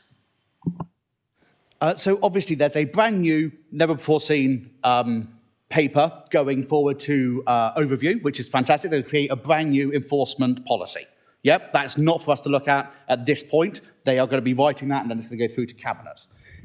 What we are looking at is, as there has recently been a full-scale internal audit on enforcement, as we were told earlier, we could look at what that brought out, or how the current performance is of it compared to our current policy, and judge the performance compared to what our current policy is. And then, when the new policy is written, not only will that then be scrutinised in the future, but it can be compared and contrasted with the previous results from this. It seems like you have to create a baseline to move forward to judge success. Councillor Took. If there is a new policy for enforcement, that will presumably be informed by a number of metrics regarding the old one, so that the committee overviewing that and Cabinet will be able to make a decision based on perceived advantages of the new policy. I think what would then come to scrutiny would be after a while is, has that new policy actually altered those metrics in any way? advantageously or otherwise. But that will probably be some 6-7 months down the line, I would think. And I don't see why we would need to scrutinise it in parallel with the overview report. And our job, as we keep saying, is to look back. So if we look back at what's happening with enforcement, what the changes are after the new policy has been implemented, I think that will be our role. Absolutely, and I believe that is entirely our role. But however, there's just been an internal audit done on the planning, enforcement and planning, and I think it'd be really useful if we looked at that and actually summarised all of that stuff, and then we can use that as part of the comparisons. I've got two to come in. Sarah, do come in. Yeah, I was just going to agree with you, Nock. I think actually seeing that audit and scrutinising that audit will give us a much better idea when we come to scrutinise the new policy. So I'm getting nods and agreement from, it's almost unanimous for that. So shall we put that one through for which would be the appropriate meeting for that, Lindsay? You said September earlier. Yeah, you have a September meeting, which would obviously be running in parallel to the new policy going through overview in September. They are totally separate Yes. pieces of work. Yes, no, I understand. They're also running in parallel to the nature of Yeah, so if you want to do it at that stage, September is the date, because your next meeting is November. I'm not sure if the policy would have gone to Cabinet at that point, but it's a committee decision. Yeah, so to be totally clear, it's not scrutinising the new policy, so it doesn't matter if that's gone to Cabinet or wherever. That's a totally different conversation.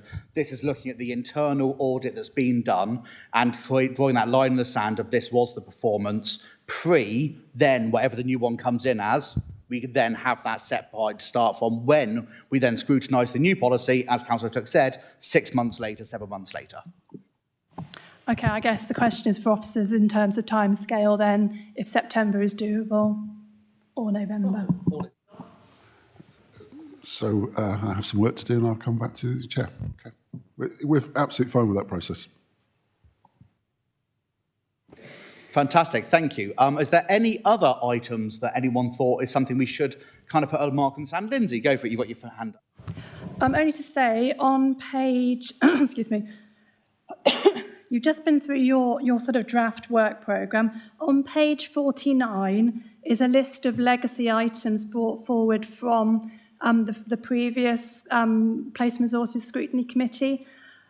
So those are there for your information, and in case there's anything there that you want to develop or discuss further in terms of turning it into a future piece of work. Thank you, Lindsay. I think a big one on there that we think we can all agree with is, actually we'll work down one at a time. So I've done a brief read through on this and I'll just give some views. Linked with schools and colleges and promoting and signposting young people into local government careers, I don't believe that is a job for scrutiny. That doesn't seem like something that is to do with scrutiny at all, and that is something that we absolutely support and aspire to, but I don't think that's for us to scrutinise. Dorset Council commercial strategy, again, I think that has to wait until after we have the new property and asset strategy, because I think how acting commercially works in line with that, so probably isn't at a point to call in just yet. Now, you have to forgive me, I'm quite a blunt person. Agile working, to me, that is completely meaningless and not a scrutinisable item. I don't know what we mean by agile working, unless anybody has any particular... Could anyone explain what agile working is of the members here? Please do, go for Alex. I can imagine what I would class as agile working. If it includes what proportion of officers, the working from home, and whether or not that is effective when it links up with customer requests for information. It does sometimes feel as though there's nobody here 2 days a week. I'm sure that they are, but if you try to phone them up, they're all working 3 days a week. Is this efficient? Is this agile? Or is this not? I'd say the one I really want to get onto is the community asset transfer policy, which is interesting. So, Alex, I was being slightly facetious. I believe that is agile working and how we can quickly change and adapt. However, I personally believe that how staff operate and work is down to a management decision. and our job is to scrutinise the performance and the performance on the dashboard. If we find there's something that's going red and then it turns out that actually maybe that's caused by too much working or too much working in there, then we should explore it. I don't think it would be appropriate for us to explore that as a whole until there's a reason, would be my view on that one. The next one, the community asset transfer. Oh, it's okay. I'm sure he doesn't need to come in on that. Do you, Jonathan? Chairman, it was just to say I don't think Councillor Brenter meant that staff are only working 3 days a week. We have plenty of people working flexibly from home, but they are working. And I agree with you entirely. If when you come to scrutinise the freedom of information issues and the performance around that, you find that there's a linked issue around how people are working, absolutely fine. But we haven't got staff sitting at home on their hands, not working for 2 days of the week. People are working. It's just that work is something you do, not somewhere you go necessarily. Thank you, Jonathan. And I think I'm pretty sure in saying that Alex did not mean they literally only worked 2 days a week. I think it was how often people are found and available within this site. But yes, your point is noted, and we all know our staff work exceptionally hard. The community asset transfer policy, after Cabinet have decided that, absolutely, I think we should have a look at it and make sure, I think, again, 3 months, see how it's working out, and review the effectiveness then. Everyone happy with that? Or actually, no, if that's a review, then maybe beforehand. Lindsay, what do you think? Well, no, only to say this is something that went through Cabinet a little while ago. So if it was something you wanted to do, you could programme it in at this point for an appropriate meeting. Excellent. How are we fitting? Where's a good one for it, Lindsay? You're good at judging how long these things will take. You have more experience than most of us on here. So where do you think that'll fit? Because I think there's definitely 2 that are interested in that. Anybody else happy to call that in to have a look at? Fantastic. We can talk some parishes, our own parishes, about how they found the situation. I think it just needs to have a look after we've had this discussion at what things you have flagged up, because you've added a couple of things to your work programme today. I'm conscious we've probably put some things in for September and November. So perhaps if we could have a look, making sure that we've kind of got the right number of items for meetings. We're not overloading particular meetings. So if you're happy to just have a look at when we might fit that in, when we've had this whole discussion and you've agreed other things you might want to add to your work programme. If we agree that something goes on to the work programme, are you happy to then give me delegated authority to work with Lindsay to put them in an appropriate slot when there is time? Because I'm very aware that I don't want to have any discussions not in public. I don't think that's right. So are you happy for us to just then organise the diary as it stands? Yep, general assent. Fantastic, Lindsay. That would work. Then we have status of local plans. I don't think that's something we can scrutinise, the status of the local plans. I think we have to wait for some massive changes within planning that are coming. It seems to be a bit of a waste of our considerable time to look at all of the local plans, in my view, unless everyone massively disagrees on that. To me, making new ones is overview. Looking at the current ones is our job, but they all might be out of date in 6 months. Do you want to speak? Yep. I was just wondering whether it would be useful. We had 5 years to do a local plan from 2019 to this year, and signally failed to produce one. We're now on the new 30-month. We may be on the new 30-month plan if it remains. But it would be quite useful to look at what the issues were with creating a local plan originally, partly because we need to make sure we don't repeat history. So I think it would be useful to look at what the failures, successes, neutral aspects of the work that was done over those 5 years was. And I think that's something we could look at in scrutiny and use that to inform the new plan going forward. I'm happy to talk on that, but I know Councillor Bartlett wants to come in on this point. Shane? Thank you, Chairman. Yeah, as I already said earlier, the problem that we've got as a statutory planning authority was the instability within Westminster and within the government. There were so many changes that were coming through surrounding planning. There was changes with cabinet members as well. I know that the former leader was in direct conversations with the then MP Michael Gove, who was formulating a new style of local plan. And as we all know, Westminster doesn't move that quickly. We were then having to wait for the legislation and for the rulings and for the advice to come down from government. And time stands for no man, and time was ticking on. But we can't do anything unless government have got their statute planning laws in place and their advisement in place, and that's what we're waiting on. Now we're in a position where a new government's come in, and we're back in a position now of waiting for them to give us the advice on how we're going to formulate this new local plan. It's excruciatingly frustrating. We know that we've got an issue about our pre-existing local plans that are very old now. I mean, the East Dorset Christchurch one that was approved in 2014 is now 10 years old.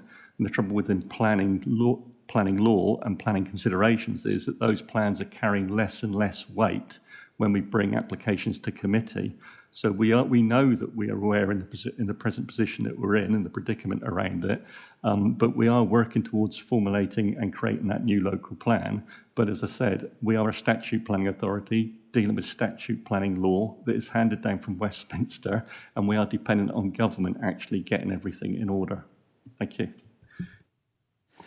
Can I suggest that with the new Dorset local plan as it comes forward, I'm assuming that will be going to overview at some point to be looked at. I'm looking for a nod or a shake of the head, really. Chairman, it will have to come to Cabinet and then be signed off by full council when it comes through. What I can give you assurance is that local plan EAP that is going to be working with officers to formulate that local plan. They're not a decision-making body, but that will be completely cross-party with all political groups having an input in that. So I'm going to repeat the question. Is this going to overview the local plan? Will it be going to overview before it goes to Cabinet?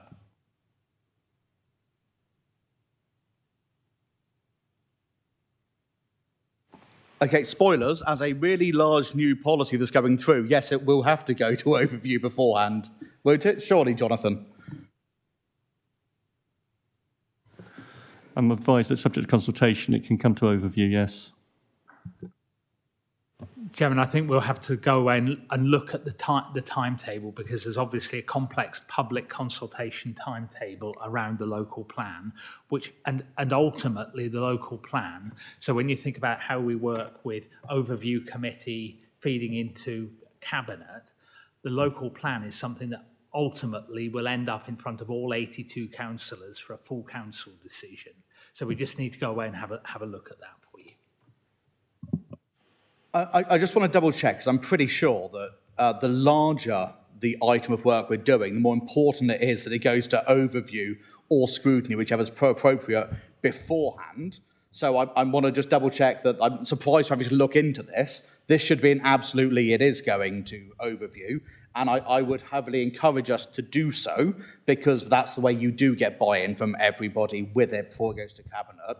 And I was going to suggest that if overview felt that it would be useful for us to dissect what went wrong with the last one, then we would do so. That was how I was going to go through it. But I was going to take my steer from overview, because I assumed they were working hand in hand with this, as is their job. So we'll take our steer from you that's what the committee would expect to happen. I'm just thinking about the normal checks and balances of overview, scrutiny, and the executive are based around the executive being the ultimate decision maker.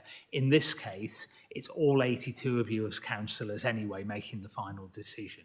But we'll take that steer and look with a view to it going to overview committee before it makes its way into full council. Okay, so I'm not going to labour the point anymore. I think what we have done is uncovered something a bit more serious here, because obviously the budget is something that goes to all councillors for sign-off and goes through the whole process. This is a couple of times today we've heard that it's slightly difficult to work out where things should go, to overview or to scrutiny, or where it is appropriate to go and the method it does so. So I suggest that actually at one of our next meetings, we call in that process of how things are decided where they should go and scrutinise that. Because it seems to me here that people aren't sure where it should go, how it should go, and what the process is. If the process is that it's a full council decision that it shouldn't go to scrutiny and overview, then why does the budget? If the process is that it's a brand new policy, so scrutiny aren't allowed to look at it beforehand, then why are we having people say to us, well, we would like you to look at it beforehand? I think we need to look at this whole process and call that in. I don't know the exact term for it, but I think that's come out quite clearly today that there's some uncomfortableness and unsurety on exactly how the policy works. Am I the only person feeling that, or would anyone else agree as well?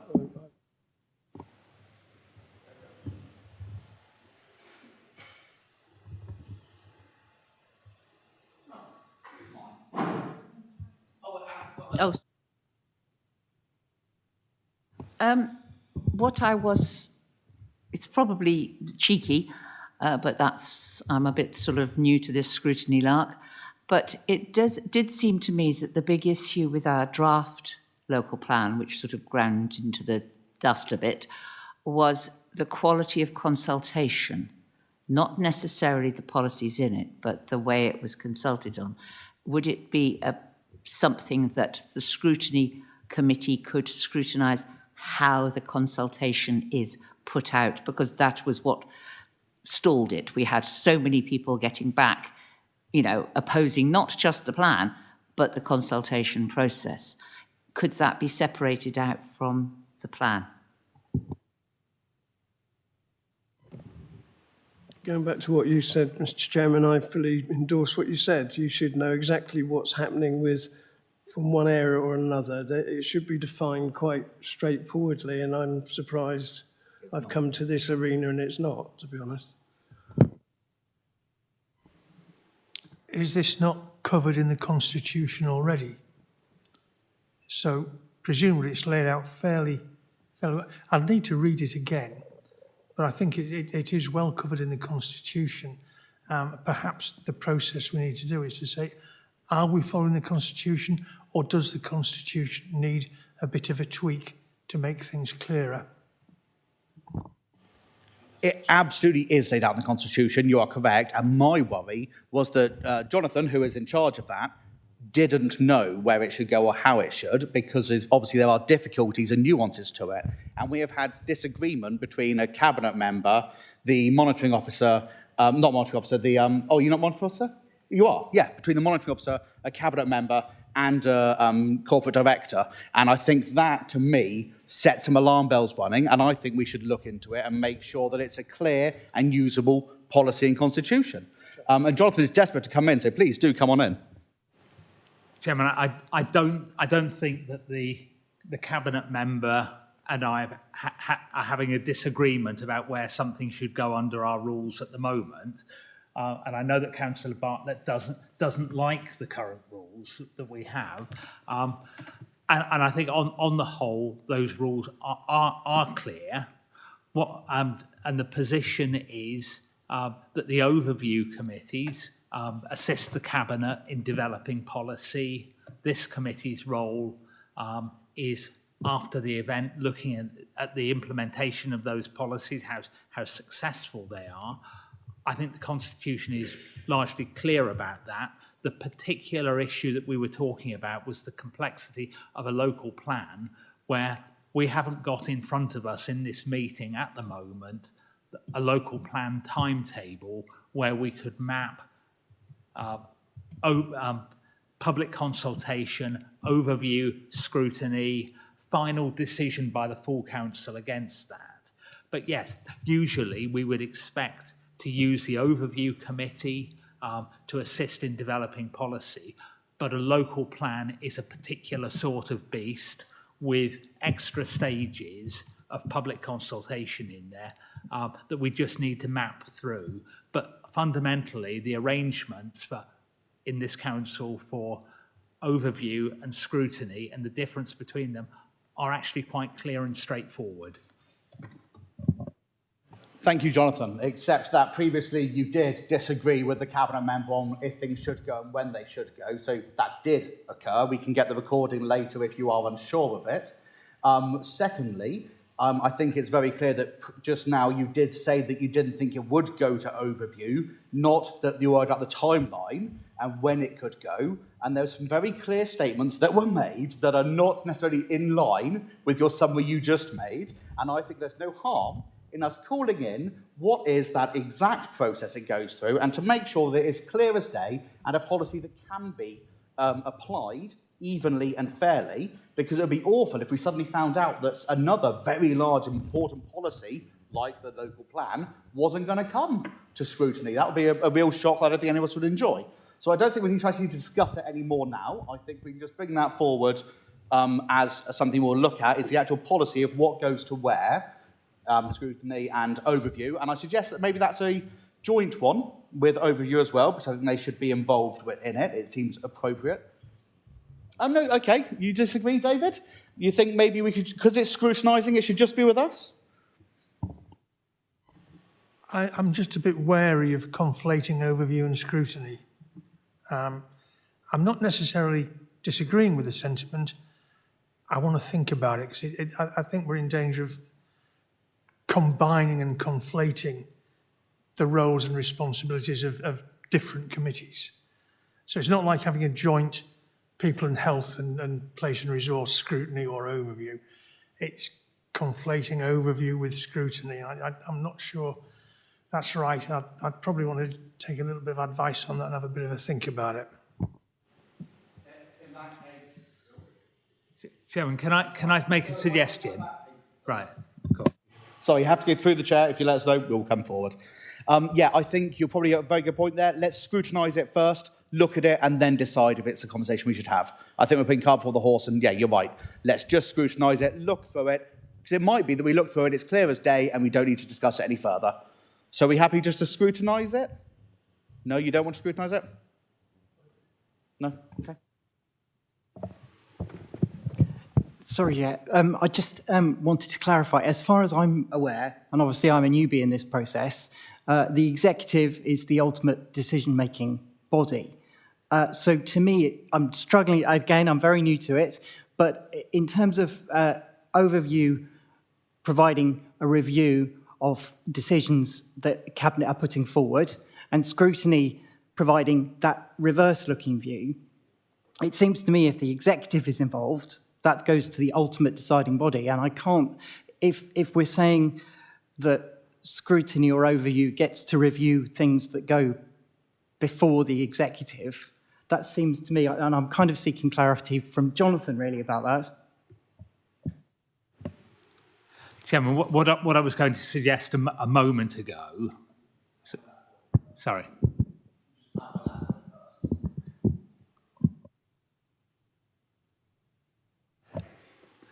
So for clarification, Jonathan, in relation to if a decision goes before the executive, i.e. the entire council, would it normally be expected prior to that to go before overview or scrutiny? So I think the Chairman's given a really good example of the budget, where absolutely we do go through a whole budget scrutiny process. So that's a yes. We would usually do that.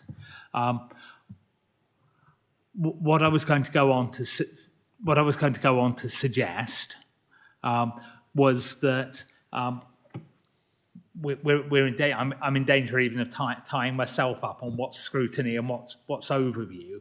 And would it be helpful if I was to produce a note setting out what the Constitution says about overview, what the Constitution says about scrutiny, and then I've mentioned the particular complexities around the local plan, then trying to apply that to a local plan process and seeing how we can make that work. Because I do think the local plan is quite different and quite complicated, quite different from other pieces of work that we're involved in. And it doesn't end up in Cabinet making that decision with the benefit of advice from an overview committee, but ends up with all 82 of you making that decision.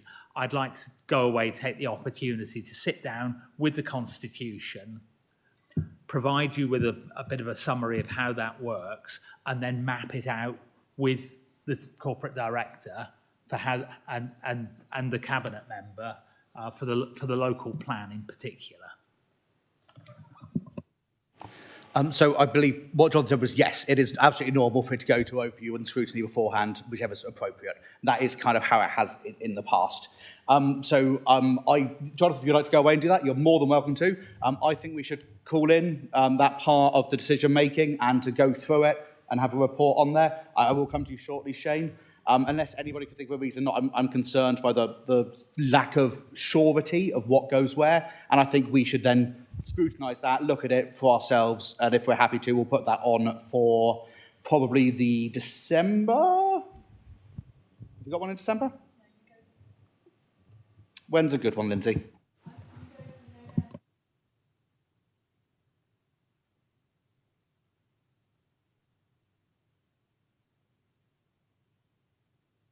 If everybody's happy, we'll work out the diary afterwards. If we're happy, that will come forward at some point just to double check so we know exactly where we are on it. I do want to get off this sooner rather than later. So Shane would like to speak, and then Jonathan can come back as well afterwards. Thank you. Chairman, it wasn't a case of me disagreeing with the monitor officer. Woe be for me to do that. But it's the fact that I've had a long-standing view on this, which is known to officers and known to members across the chamber, that I have held this view for quite a considerable period of time. That I believe that there is a ability for the scrutiny to do pre-cabinet scrutinisation without overloading its work programme. Now, as when I sat where you were chairman, that was my view. I'm now a cabinet member. My view hasn't changed, and I, from a personal viewpoint, I take the fact that if I could use scrutiny to look at some of the decision making that's going to come in front of me, I believe it would be extremely arrogant of me not to do so. I think you lose all of the tools that you've got on chest. The fact that the Constitution is laid out as it is presently. And as I said before, I think we've been too stringent on the way that we've used the Constitution, and the Constitution is there to be adapted, to change, to altered as we learn as a council. We are unusual in that we have separate overview and scrutiny committees, which I absolutely applaud. I still believe it was the right thing to do. I think there does need to be some clarity around that, and I take your point, and I think there's always been a little bit of confusion within this chamber about how that process has worked, and I welcome to have some work done around that to get more clarity around that. But I'm still of the view that possibly the Constitution, not possibly, I believe it needs tweaking to enable scrutiny to have that full role rather than having to always look back when obviously the problems have existed and we're in a worse position we could have been if scrutiny had intervened at an earlier position. And that's basically where I stand, Chairman. Thank you. Thank you, Shane. And you know, I wholeheartedly share your views on that. And that was the disagreement I referred to, is your view of where things should go compared to the monitoring officer's view of where things should go. That was the disagreement that I was referring to a couple of times. And it's, I agree with you on that. Jonathan, you also wanted to come in. Come on in, Jonathan. Right, thank you, Chairman. And you've been quite properly wanting clarity this morning about things. So I'll just raise my own point about clarity. And a couple of times you've referred to calling in. And yeah, so I think what you're intending to do is to call to, I suppose it would be calling me to account. The formal process is call to account to explain how these things will work. Absolutely, yes. Sorry, I'm not very good at using always the right specific words. I did mean ask to come in so we can look at, explore and scrutinise that particular policy. A call-in is an official thing, which is very different, and it's not an official call-in. And I wholeheartedly apologise, Jonathan, for using the wrong language. If we're all happy, we have a short list left. We have planning issues, enforcement, pre-application advice. That's something we've already put on for the future, if we're happy with that. Staff sickness and turnover, that's by my definition, people in health. The health of our staff and people should go onto that, in my opinion. I don't believe that is a place. I know people will say the staff are our most important resource, but they're also still people. Jonathan, you have a view on if we want to bring this to scrutiny? Not a view about whether you want to bring it to scrutiny or not, but where it actually sits if you were to scrutinise it. And because staffing issues, human resources, all of those matters sit within the Corporate Resources Directorate. That's why it would come here rather than to People and Health. Jonathan, I do apologise. I spent the whole day disagreeing with you. And I do apologise, but don't forget, the only thing that is dedicated to which one it should go to is, I believe, schools and the parenting boards. Everything else is fluid and can go to either. And so it's a case for us to decide if we think it's appropriate in this one or not, as was pointed out quite recently when it was going the other way, where we wanted to look at something but you didn't want us to. Yes? Chairman, if there was a view from you and from the People and Health Committee that that's where you wanted it to fall, then that would be perfectly appropriate. But we've got in the broad remit of this committee the place directorate and the work of that directorate and the work of the Corporate Resources Directorate.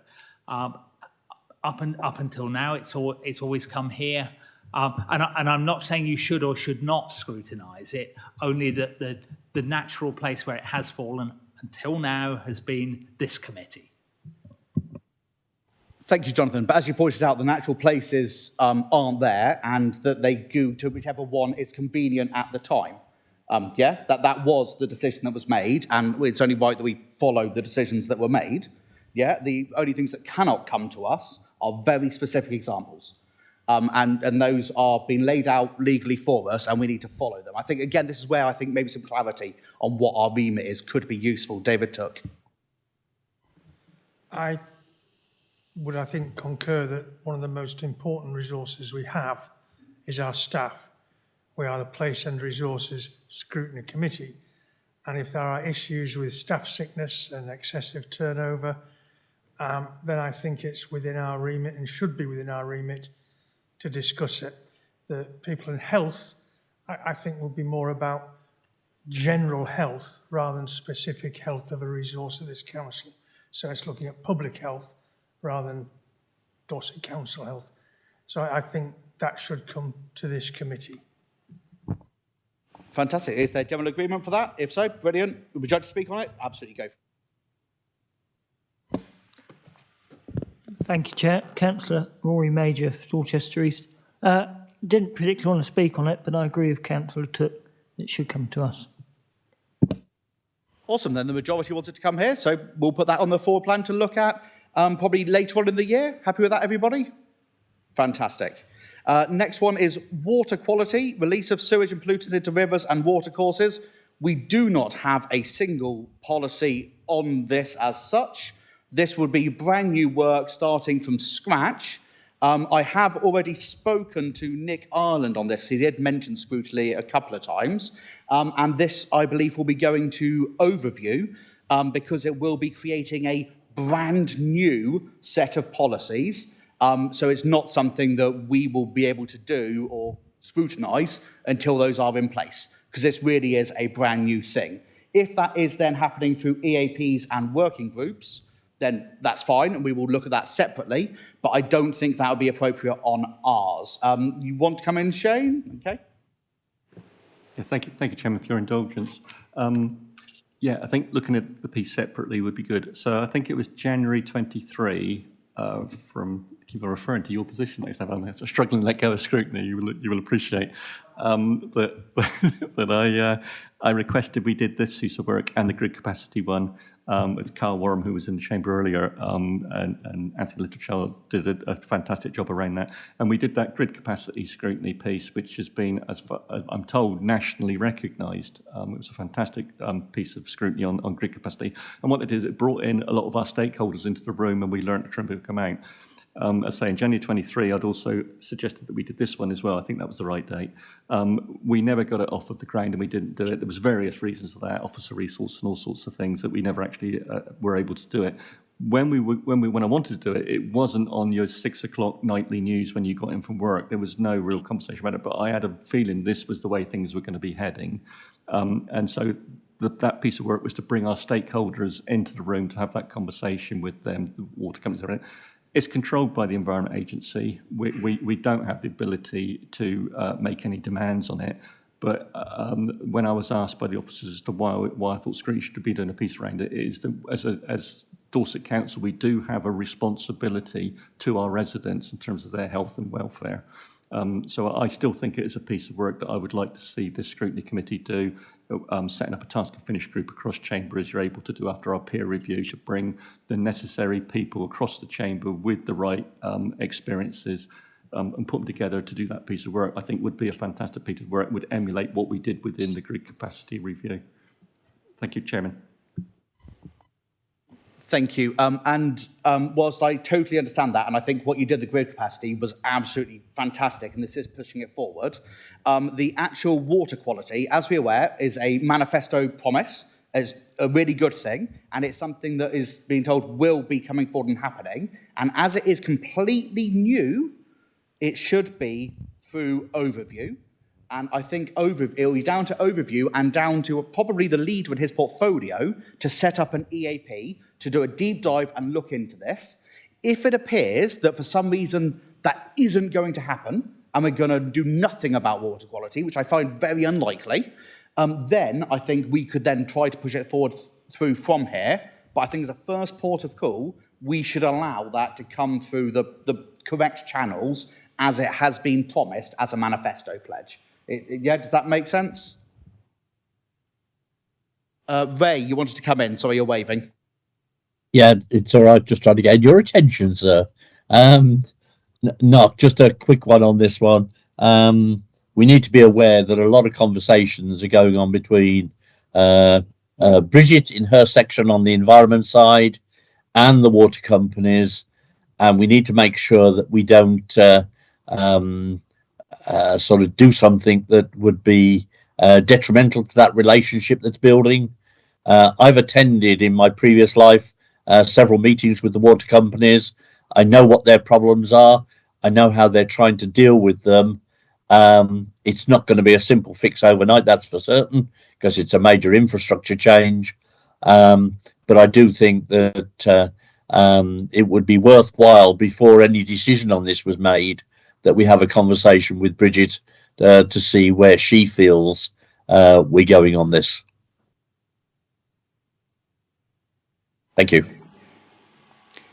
Thank you, Ray. I think, can we pass that back through, share with your fellow Cabinet colleagues to make sure Environment are involved with all of that? And then I think, are you happy for us to wait and get a steer to find out if Overview are going to push this forward? But this seems like this could be the pièce de résistance for their kind of term here to do, and I think we should allow them to start that. General nodding, awesome. Next is SEND Transport Transformation Programme. I'm aware that we've put a huge amount already on Matthew to pull forward. Matthew, this is something that is important to come to us. When is it comfortable for you for it to come forward? Comfortable at any point that the Chair wishes to bring it to the committee, we can give you an update of where we are. And the reason why I'm saying that, the SEND Transport Transformation is probably one of the biggest budget pressures in Dorset Council at the moment. We are looking at a strategic public transport review with Councillor Andrews through an EAP, but it would be good if we come and explain what we do and how we do it and why the pressures are here, so you can scrutinise that, make sure it's robust. So whenever you would wish us to come, Lindsay. So my view would be, if this is likely to come in on budget and as expected, then actually it's been a success and we might not need to scrutinise it. We don't rush to scrutinise it. If, however, we think this is going awry and could be a problem, then maybe we should scrutinise it. So, Mr. Piles, which of those two sides do you think it's likely to come down on? I think for transparency, I'd like to bring it to committee. And let me sorry, context, let me please. The pressure within SEND, the system, and transport is daily.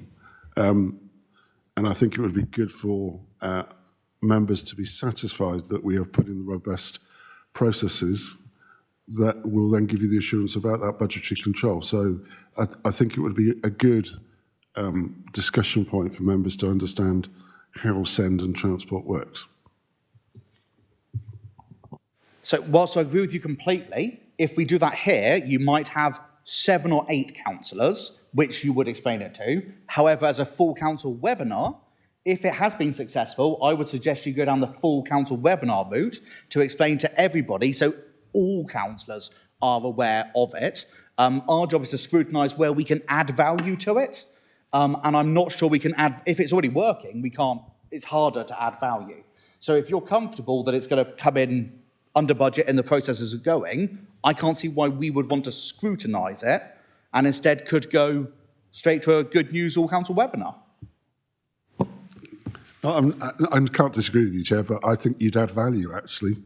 No, and the reason is the system within SEND and transport. I can't talk about children's services provision, as you can appreciate. I'm the transport director. But actually, for members to fully understand what we do within transport and the pressures that we have with our budgetary control, I think you would add value because you may challenge our views of how we work. So I think it should come in. It's just my view. So, what are people's view? Do people think all council webinar with our involvement, or do we think separate asked to come into here and look at it here? What are people's views? You think scrutiny? Fantastic. I'm looking for anybody else. Yes, scrutiny, and I would suggest hopefully November before we actually go to the budget. Yeah, I'm very happy to bring this to scrutiny as well. I think given the material nature of the impact on the budget, I think it's well worth, whilst it may be coming in on budget, that doesn't mean that there aren't further economies that could be introduced. So I think it's well worth looking at. We have clear support for it coming to scrutiny in November, so there we go, and that will go straight into November. The others will be bounced around. Happy with that? Yep. Fantastic. No, he's got his hand down. So the next one will be Revs and Bens service. Do we have any background to this one? Anything? Again, my gut is Revs and Bens goes under people, but it does, I guess, also have other ones. Jonathan? Chairman, I think it's come here in the past because, again, it's one of the corporate resources service areas. The background, I think, is in connection. And unfortunately, Aidan Dunn, who would normally be here, would have spoken about this because it's one of his service areas. I believe this relates back to the bringing the whole of the revenues and benefits service in-house within Dorset Council and the benefits realisation of doing that. Because previously we had I can't even remember the name of it, but the Stour Valley and Pool Partnership, thank you. We brought that then in-house within the council, and I think it was intended that it should be a bit of work looking at whether we've fully realised the benefits of doing that. And Lindsay, I hope, is going to nod. In that case, I think for this one, we will have a chat with Aidan and then let Aidan come back to us with when and if he thinks that's appropriate, but because he's not here today. I know he's mentioned to put it on the list, yeah? Would you like to go? Just to say that, yes, it was to do with the Stour Valley and Pool Partnership and the Dorset Council forming its own Revs and Bens. There has been some swap audit activity around this, which I'm hoping Jonathan probably would know more about than I do. But I think they've been given good assurance through those audits, so I can provide members with that further information. Very happy to discuss it with Aidan, but I think the audits show that the assurance was there. I think we're already putting things on our work programme. Let's see if Aidan comes forward with something. Unless any of us spot something in a performance dashboard or some audit that we think, actually, there's something to look at here, I think we'll wait and let Aidan come forward if it's necessary, because I'm also aware we've got a lot coming up with the budget. And obviously, just because we're not putting them onto the list now doesn't mean we're not going to put them onto the list. Ray would like to come in again. Come with Ray. Sorry, Knock. I was the committee chairman of the Stour Valley and Pool Partnership, so understand this a little bit more than perhaps some of the others.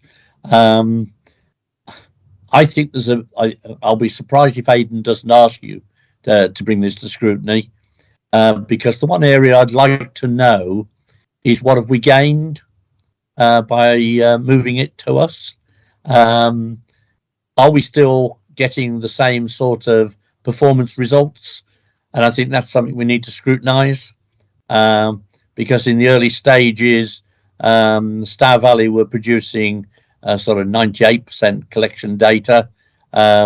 We struggled in the early stages, understandably, as we moved it over to us.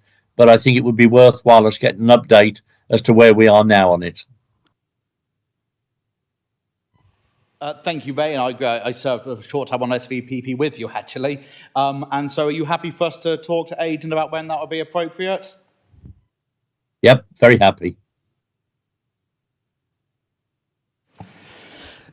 We are almost there. Review of car parking charges, we've already got that coming to us because there's no point in us doing it until we have a few months after the trial finishes, so we can absorb actually a month after, because it's monthly data now, so weekly data, I believe. So that'll be really good. That will come in then. Review of consultation and engagement policy and protocol. Again, you board will be saying this, but I'm always happy if you disagree. For me, this is people and health, because it's consultation and engagement with the public, and that should be led by those facing services, is my view, because it is dealing with people. Does anybody in here disagree? Which I'm happy to take if someone does. No, then, oh yeah, David, go for it. There's always the option of a joint people and health and place and resource scrutiny, which we've done a few times before. And I think this stretches across both remits, so that might be an option. I absolutely agree, and I think that's one of the things that we are very lucky with, is we are very happy to host joint ones, because I would challenge members to find almost anything in the budget that doesn't go across both in some way or another. But I don't think we need to add that to our forward plan right now. I think that's one that we could look at, especially as there'll be developments with that, with the local plan and the massive consultation that's going on with that, with the acknowledged issues that have been in the past. Next is housing delivery targets. We've actually briefly touched on that already, and I think we're waiting for the right time for that to come forward from Shane's portfolio when appropriate. Are we happy with that, David? Rather than putting it on now? Yeah? The next one, Coombe House. No, I think Coombe House we could, rather than necessarily do a joint scrutiny committee, I think it could just come to two separate scrutiny committees, because there's a huge amount to scrutinise at Coombe House. It's arguably one of the biggest projects that was taken on by the previous administration. I think that at some point we will have to have Coombe House, it will be right as it comes forward, to scrutinise it. I do suggest, though, that if we try to scrutinise all of it as a big one with both committees together, we're going to end up just not being able to look at anything in detail enough, because there's just so much to it. My view would be that and please again, tell me if you disagree, always happy to be disagreed with, that we could separate the service provision side of it and the scrutiny of how well it has achieved those outputs, to the scrutinising of the business plan that went to creating it, the finances of it, and the work required on the buildings.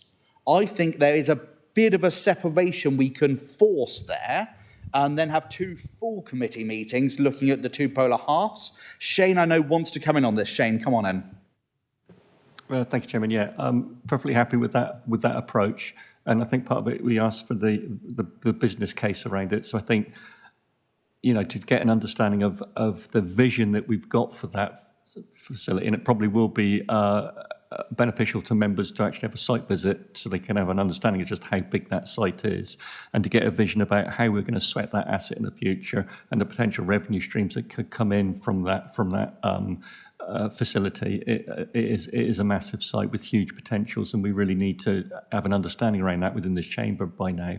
So yeah, I'm happy for that approach, Chairman.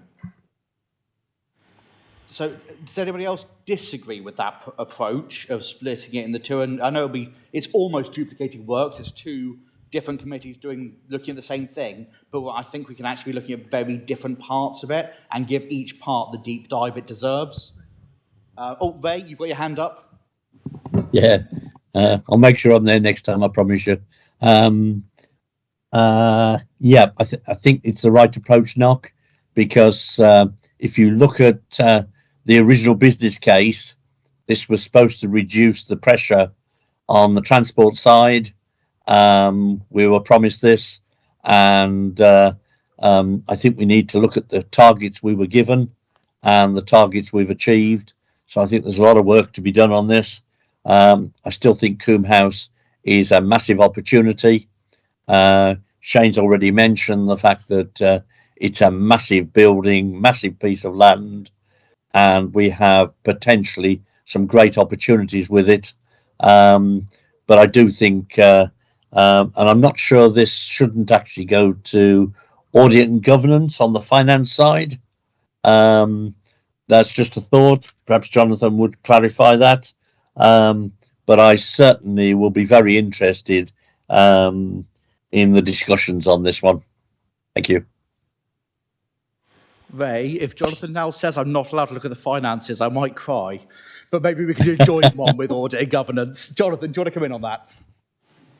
Chairman, I think this is one where we agree. You know you're all doomed when me and Jonathan agree. That is one of the signs of the apocalypse. So seriously, if we are happy with that, then we will look at bringing that forward and we'll look at putting it in the diary when appropriate. We have 5 minutes left of the meeting before we would have to go for an extension. However, I'm comfortable we might be able to finish in that time. Is everybody happy for us to go away, look at what we've agreed to go on that forward plan, work out the dates, and then come back? And if anybody sees something in those dates and goes, oh no, that's awful because I'm on holiday and I really wanted to be there, tell us, and we can try to move things around. Yeah, what we put out isn't set in stone initially. It will quickly become set in stone once it's agreed. Yeah? Fantastic. Agreed. So we'll now move to item 11, executive arrangements forward plans. These are mostly to note. These are included so we can look through what is coming up, and I'm assuming you've already read through it, so we can then work out if there's anything that we want to then bring forward the appropriate time afterwards to scrutinise. So if anybody does find anything on this is where you would normally suggest that for the future, but in this case was covered by 10 because we were looking at the legacy list left to us. Are we happy with that as a whole? Fantastic. So then it's item 12. There are no urgent items. Item 13, exempt business. There is no exempt business. So with 4 minutes to spare, and apologies for the first lengthy meeting, the meeting is now closed. We will pause when we end the light stream. Everybody dance naturally. Is it all ended? Fantastic. And they will